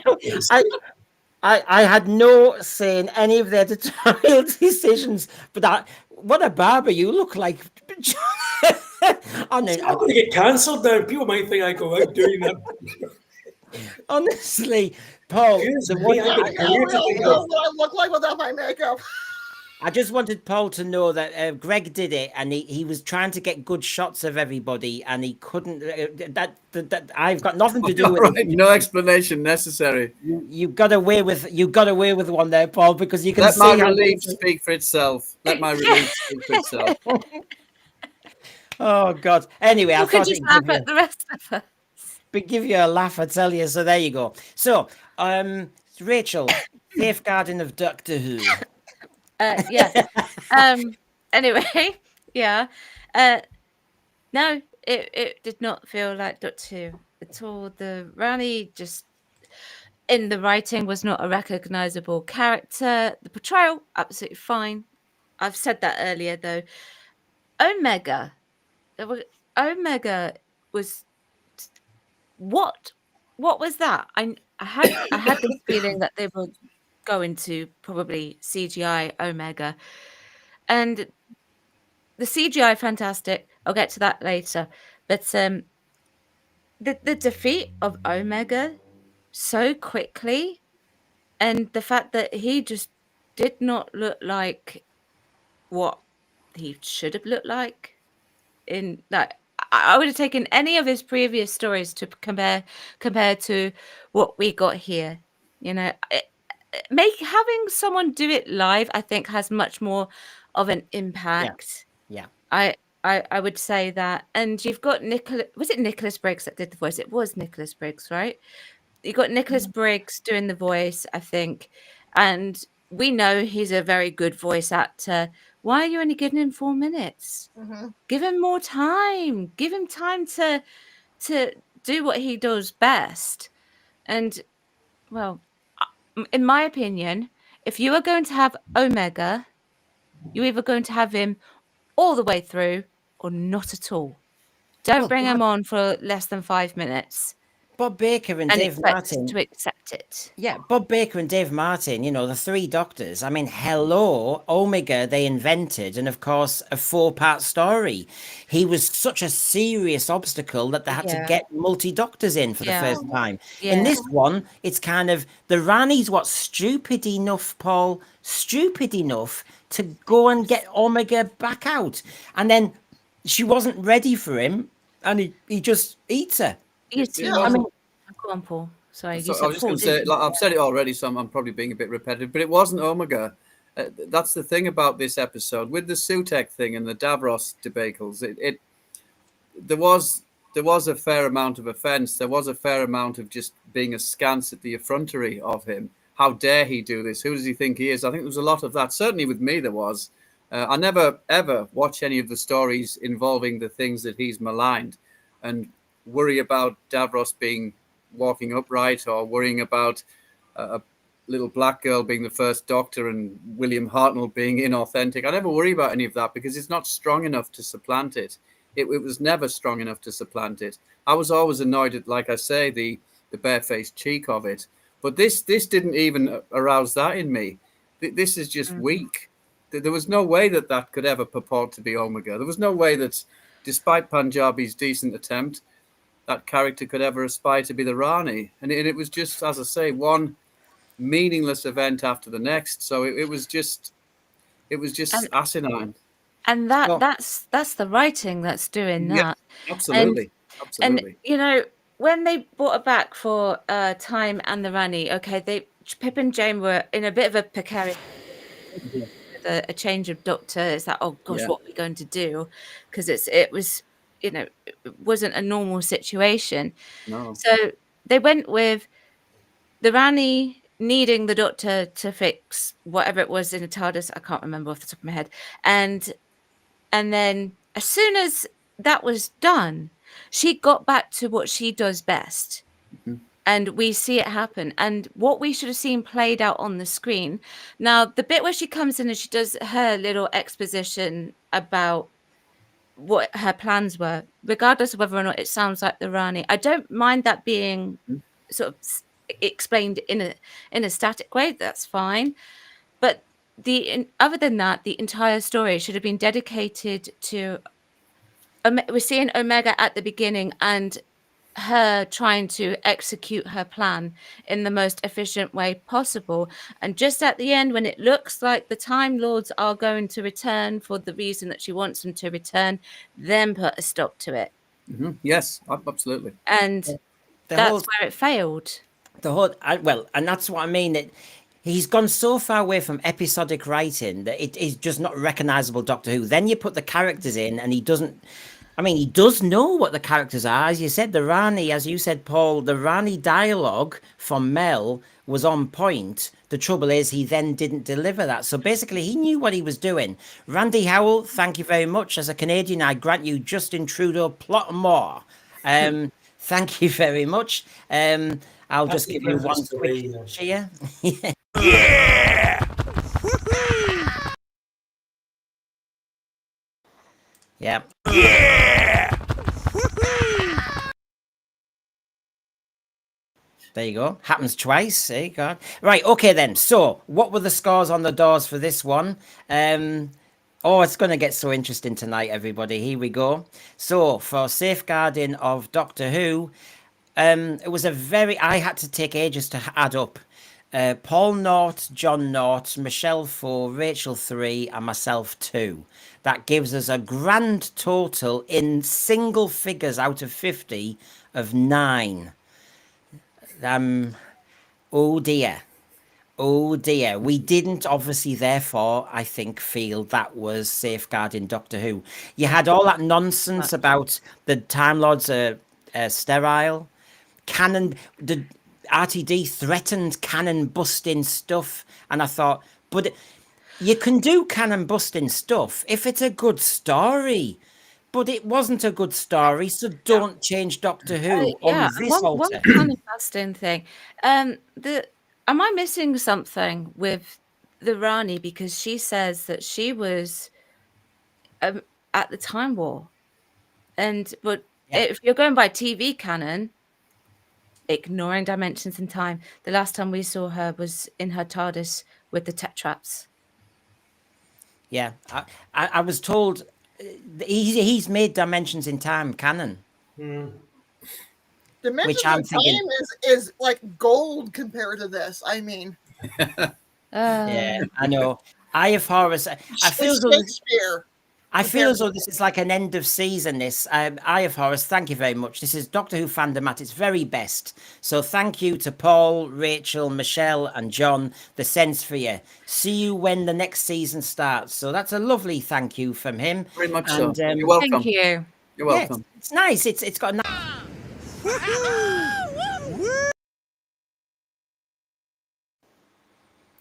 I mean, if nobody was, and if nobody was watching, you'd go, well, why am I doing this? So yeah, it's really pretty. Right, okay, production. So over to you, John, while you're in a good mood. Production. You are in a good mood. I stopped in a good mood in 1976. I tried to remain consistent with scores in the latter part of the season. So where I see good performances, where I think the backroom boys and girls are doing their best, we'll reward them with a few points. I found it difficult, and I can understand now what the point that Paul has made throughout this season, in that where I see these things sitting differently, and therefore he reward the backroom people, while he thinks that he looks at the overall picture and has appointed accordingly. So I'm right in saying that, haven't I, Paul, in that the overall, your feeling towards the overall episode affects how you point this section to.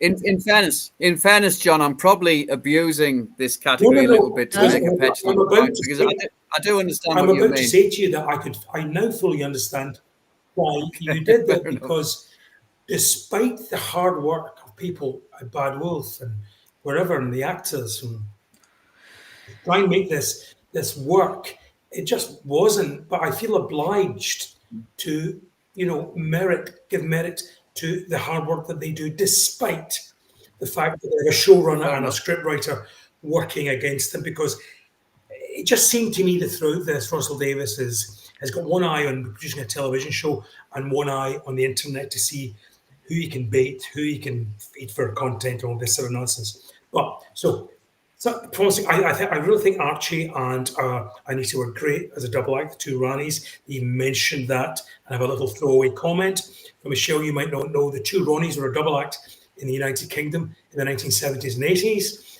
and Ronnie sounding like Ronnie. And Anita Dobson makes that comment, "It's good night from me," which used to be the sign off for these pair at the end of their shows too. So I quite enjoyed that bit of self reference. I did. But I thought those two worked well together. Yeah, I they did. thought, although I disagree entirely with what they did with Omega, I thought that effect looked very good. And it's the one occasion, perhaps this season, that might have sent children scuttling behind the sofa, albeit briefly. So I've marked that accordingly. But to understand where Paul's coming from, I was sorely tempted to let my disquiet and discomfort and thorough anger at what was done with this episode would be reflected in this category. And it took all my good nature, because Brenda, I am very good natured and very jolly generally. It Sorry, took what was all that? my, see, I was making sure you're paying attention.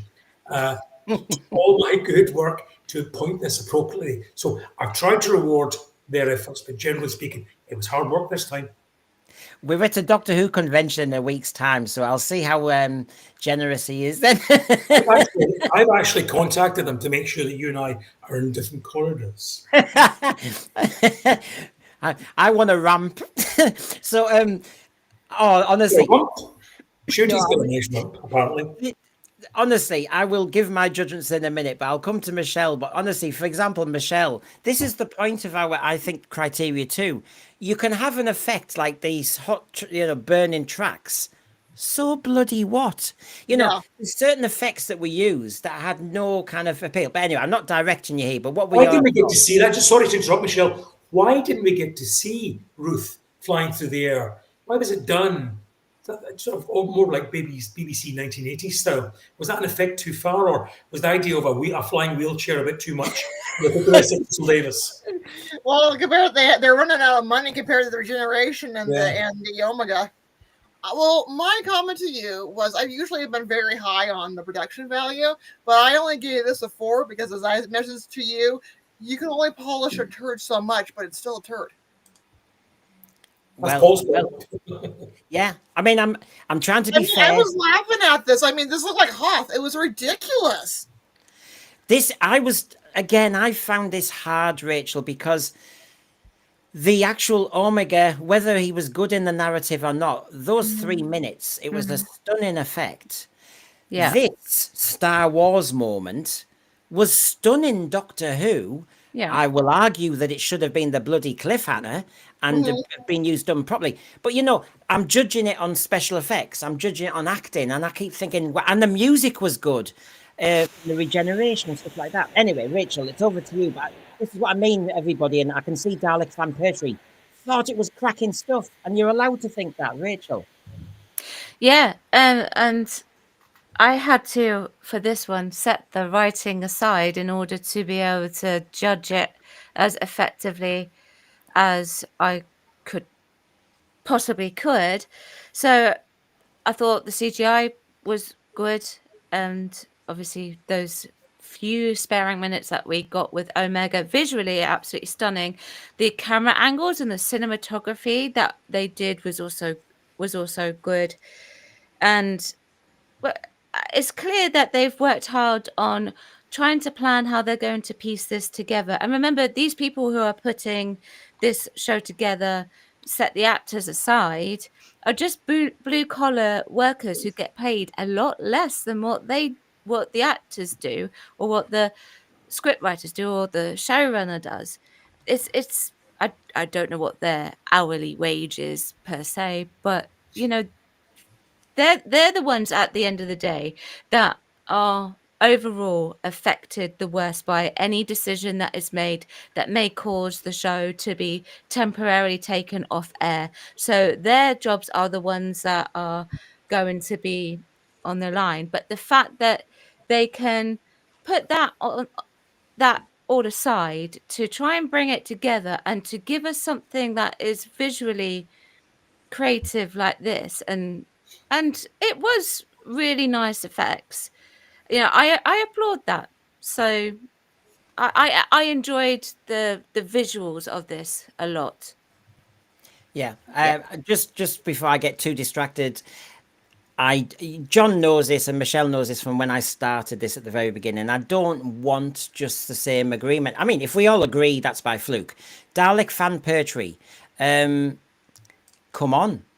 Write to me. There's my email address. I'm a man of my word. Write to me and I'm happy to do a show. Because I have actually been asking people who are saying they feel really positive about this season.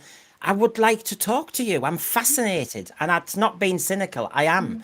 Because obviously what am I missing? And that's a recipe for a good debate. If both The people point is, Brendan, you know, to Dalek fan poetry, just because he has a different opinion from us doesn't invalidate ours. It's just No. a different opinion. Yeah.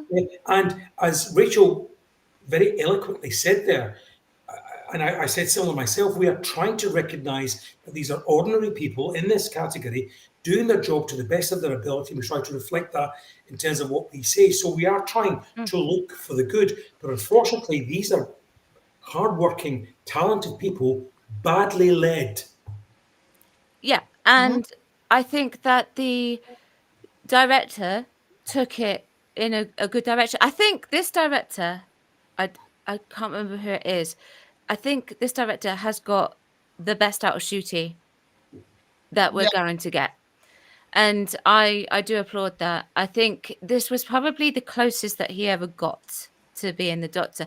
And I do believe, I am a believer that Ncuti can act. I've seen him do other things. Okay. So, you know, well done to that director. Yes. Yeah. And I feel also for the people who work their heart and soul on this show to make it look good, and the fact that they're being failed by a very poor script. I mean, that's where the heartbreak is coming from. And these are men and women who clearly love their job, who put in a great deal of effort. And it's just sad to see their efforts being attached to this. All right, and Dalek fan poetry, every week we do reference that, and we normally give high scores, especially for criteria too. Yeah. I'm an ex-teacher. You don't budge the criteria. It's called objectivity. I wish you would mention that more. Oh, well, it's because people don't realize. I told the press last night, I said, I'm a teacher, don't you know? And they went, oh, are you? Oh, that's why we contacted you. So yes. Put yourself on page 3. There you go. There you go. Yes. Again, you're giving you, look at you. You're always very kind to yourself in these pictures, aren't you? And I still think Archie is very well cast as the Rani. Oh, she was fantastic. Absolutely wonderful. Yeah. I think her and Anita Dobson were fantastic. I just wanted more of it. Cliff Maxwell here. The execution of production values in terms of special effects were great, albeit nonsensical. The sense of it is down to story, though not execution. Great visuals that didn't make sense was the problem. And so, Dalek fan poetry, this is the issue.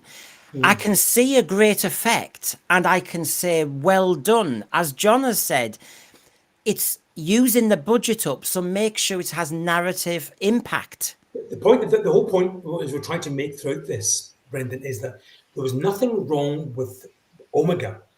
It just that it wasn't Omega. The people who worked hard to make that creature look like they did and picking up the Rani and gobbling her up, fantastic. As I said a few minutes ago, one of the few occasions to get the children skirting behind there was genuinely frightening looking. My problem is it wasn't Omega, and that's a fault of the writer. So, Paul, production values, number 2 criteria. I would never want to sort of malign all of these hardworking people. I think I've said before, and I do understand that they are hardworking. I do understand that it's a niche sort of industry, and the success of projects depends on, their continued livelihood depends on the success of projects. It's just that for me, there is an element of petulance and an element of just comprehensive dismissal, I suppose. If all of these things don't contrive towards my enjoyment, then I'll just give them no credit. And it really is that simple. It's I'm probably straining the category a little bit to behave like this, but yeah, it hasn't worked. He's Hasn't worked for ambushing me. it. He's capturing. No, It Rachel. hasn't worked for me. Rachel, in all this kind of me doing this, that, and the other, did you talk about production values? I can't remember. Yes, I did. Yes. Yes. Yeah. I know you did a bit, and I'm just wanted to cover the angles. Right, okay, scores on the doors. Here we go. So, Dalek fan pertry, here we go. Let's go bigger. Paul, 0. You've heard his reasons why. John, 4. Michelle, 4. You've heard their reasons. Sorry about the Rachel- motorbike. Rachel, 7. And myself, 5. That's probably the lowest for myself that I've given for production values because of the lack of narrative impact. And if you're going to use, I won't use the word waste, big budget money on an effect. For example, I don't think you should have done a CGI Sutek last year. It was a No. waste of Absolutely. CGI. Yeah. It was Absolutely. really demanding of them. It needed payoff. Anyway, so even if it's all out of 50, 20 out of 50 for the effect. Notice this, Dalek fan pertry, effective use of production resources. You can spend money. Oh, I think RTD can spend money. It's just whether it was used in the right places. So we come to the final category, which takes no prisoners, and that's why it's there. It's up to the person. Did it engage you? Did the story land? Now, this was a finale. So there was we said last week, a lot has to land. But over to you, John. Well, at the risk of repeating myself, you said the words, this was a finale. And most of it, the latter part of that finale, in fact, the whole thing with Omega and the Brownie was all wrapped up 25, 30 minutes in. So we had to spend the rest of the episode with him tying up loose ends or not, as the case may be. And 20 minutes of that took place in a beige living room and a garden. In what way is that a finale? They used to accuse Classic Who of being a bit talky and people standing around talking because it was cheap and easy to do, and the BBC had to do it because it filled in time. This had none of the pace of some of the best Classic Who, none of it at all. It was all over the place in pace. And that's why it didn't engage me. I've already mentioned I kept looking at my watch. That's not the job of Doctor Who. Doctor Who should have me absolutely enthralled that I don't care what time it is. I'm so involved and so engrossed that I'm not aware of time passing. If anything, it should seem to me that an hour would fly by quicker rather than taking time. So no, I was thoroughly disengaged by this for a whole number of reasons, most of which we've discussed. But essentially, this just isn't Doctor Who. But it's not even bad Doctor Who anymore. It's just bad television. And to that extent, I was out. The disappointing thing, Michelle, is I was doing my 5-minute breakdown, so I was very aware of the time. But I was looking at Jamie after 10 minutes, and I was going, "Oh, really?" And then when I noticed all the expositions and magic tricks were going on, I thought, "Oh, this is taking the pee." And as Rachel knows, we got up to about 22, 23 minutes, and nothing had actually happened. And that's the concern. My dad said he would have been bored at 10 minutes. And just like Empire of Death, the other finale, we had about 15 minutes in a coffee shop talking to her mum. When the story, The Great Sutek, was over, and I feel as though he's done the same blooming thing again. Well, yeah, the show was pretty much over by the moment he ate the Ronnie, and then he blasts him with his little machine gun or whatever. And then I'm thinking, like, okay, so how are they going to wrap this up? What do you mean we still have 20 more minutes of this? Yeah. Oh, no. Actually, yeah, that was one of the things when I said to Jamie, I said, this is an hour's show, isn't it?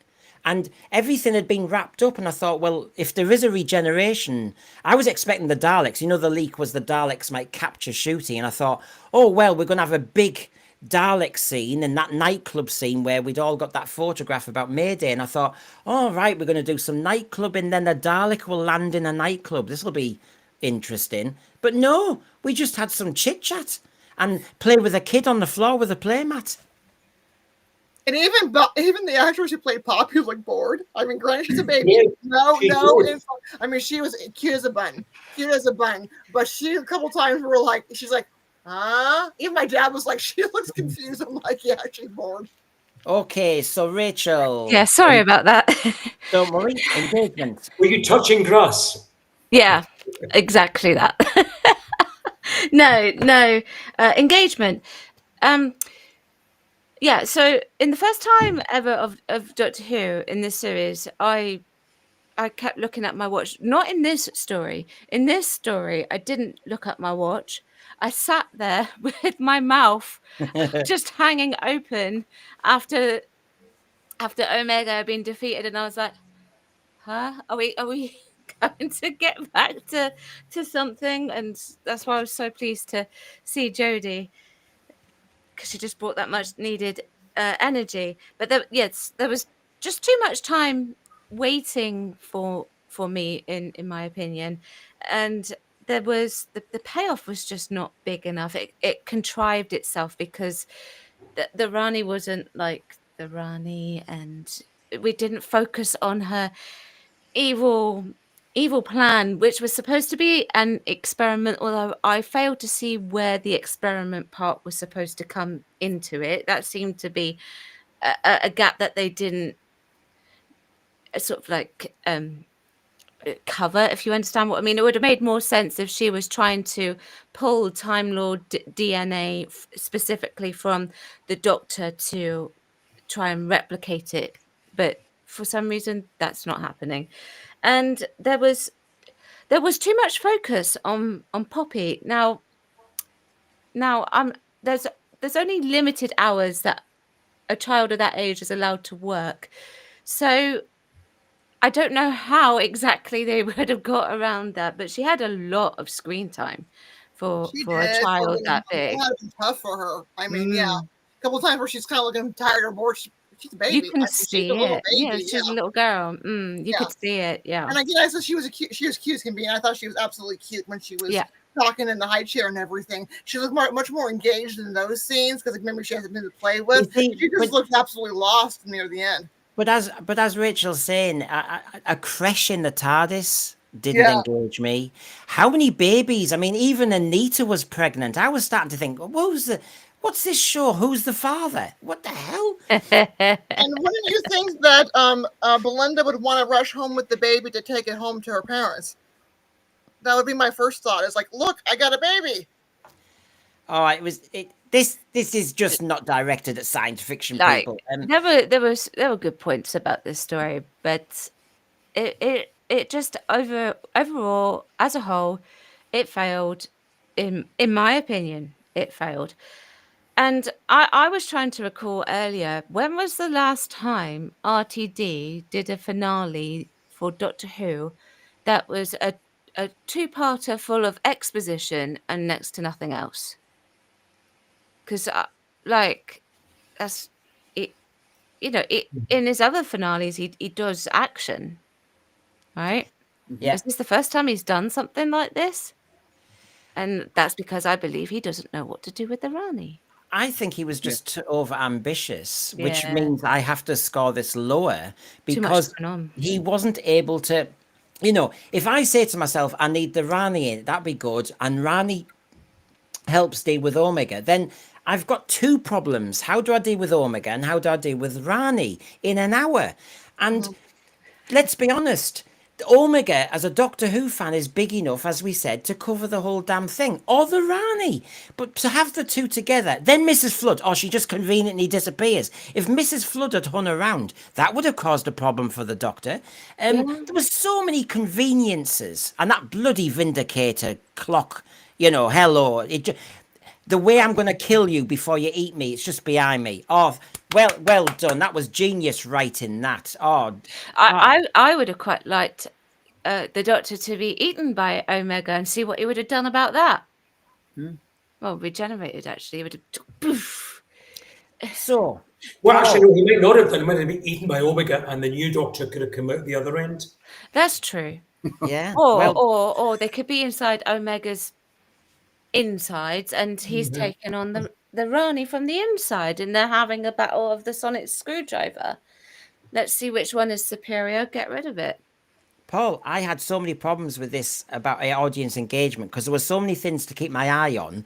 And as we've said on the count front, do you know what? The doctor at the end said, and so I don't find this a satisfactory resolution. The doctor at the end, you know, when he kind of bigged himself up when he was about to regenerate, and he said, I've done well. It's been a triumph. It's been this, it's been that. And I thought, oh, big yourself up. Why don't you? The point is, if Anita hadn't appeared at that bloody doorway, he wouldn't have saved anybody. If Ruby Sunday hadn't suddenly discovered how to do mental health counselling to Conrad and talking about his missing dad, that would have, and using the trans man, all the women were doing the sorting out. He was just happened to be there at the end saying, well, there you go. Even the Rani stuck the Vindicator bloody clock hand there. He didn't solve that. Honestly, big himself up. I was not engaged and I was not satisfied because the doctor, again, didn't really have any agency. Completely agree. The regeneration, the thing that struck me about the regeneration, it was as if he decided to regenerate. He sort of, I'm sure this isn't exactly what happened, but to my mind, it seemed like he announced that he was going to regenerate and then gave some flimsy exposition about moving something a millisecond in time or some such. And none of it was convincing. It was clear that it was just added on. And there was no context to it whatsoever. It didn't have any kind of gravitas, not necessarily because nobody likes him. I think if it had been written this way and if people had liked him, it still wouldn't have had any gravitas. He just decided to regenerate for the purposes of giving us a supposedly intriguing end scene, but it was as much of nothing as the rest of it was. I think he decided he had to die, Yeah. so that youngest Borgnine might live. yeah. But in the past, the Doctor dies to save his companion. He sacrifices to save the world. To do this felt nothing. No. Yes. And it undermined itself because, again, if Dalek Fan Pertwee was here, I'd be saying, look, I know what I'm talking about here, as in my opinion I can back up by saying, you know, if I was supposed to be bothered that the Doctor was giving his life for that little girl, it was undermined by the fact that when he met Belinda, she's 100% human and it had nothing to do with him. And then the way you went, oh, what a waste. That's not dramatically very good, that, is it? It's a bit like when in Caves of Androzani, he milks the queen bat and he drops all the milk and then they both die. I mean, that would have been a waste. You know, it's as pathetic as that. Anyway, thank you, Paul. 30 minutes of drossful, dire sci-fi, 30 minutes of cringe soap. Yeah, and I can tell that's certainly not what you want. So these are the scores on the doors, and this is our judgment of this season and both seasons of Ncuti. So get ready, here we go. So, on engagement and resolution, Paul 0, John 0, Michelle 4, Rachel 1, me 1.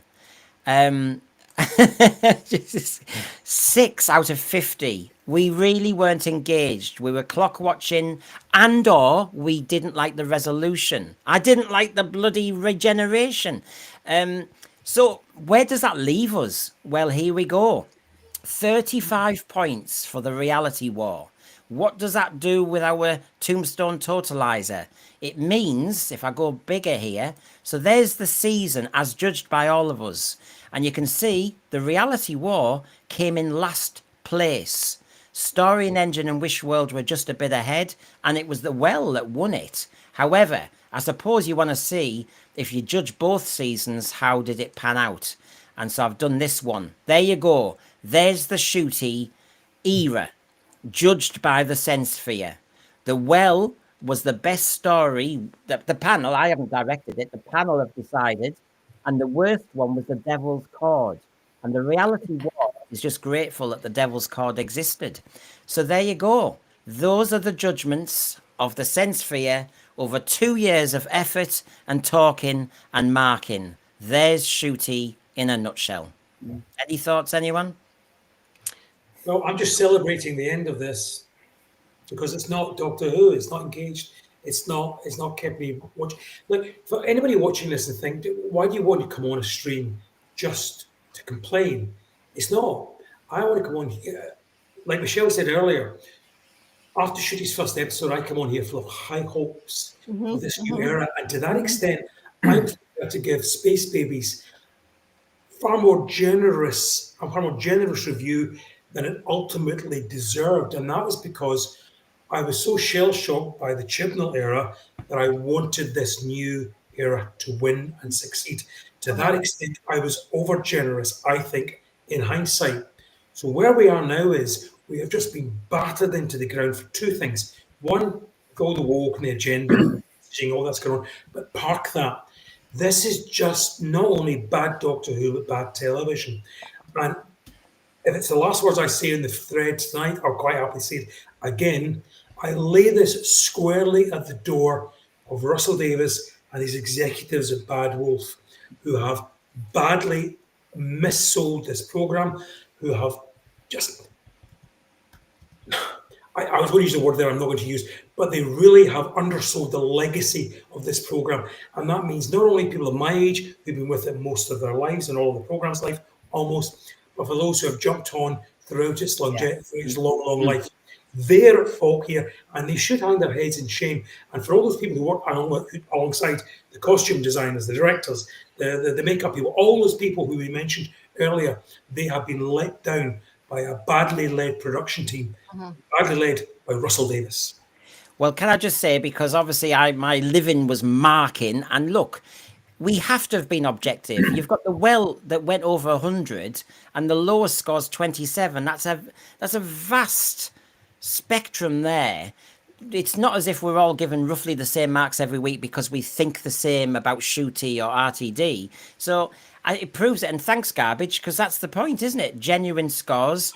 And actually, you know, Michelle, Rachel, Paul, John, you don't know what the other people have marked. We get a surprise every week. Yep. We don't know what each of us is going to say. The only person that does is Brandon.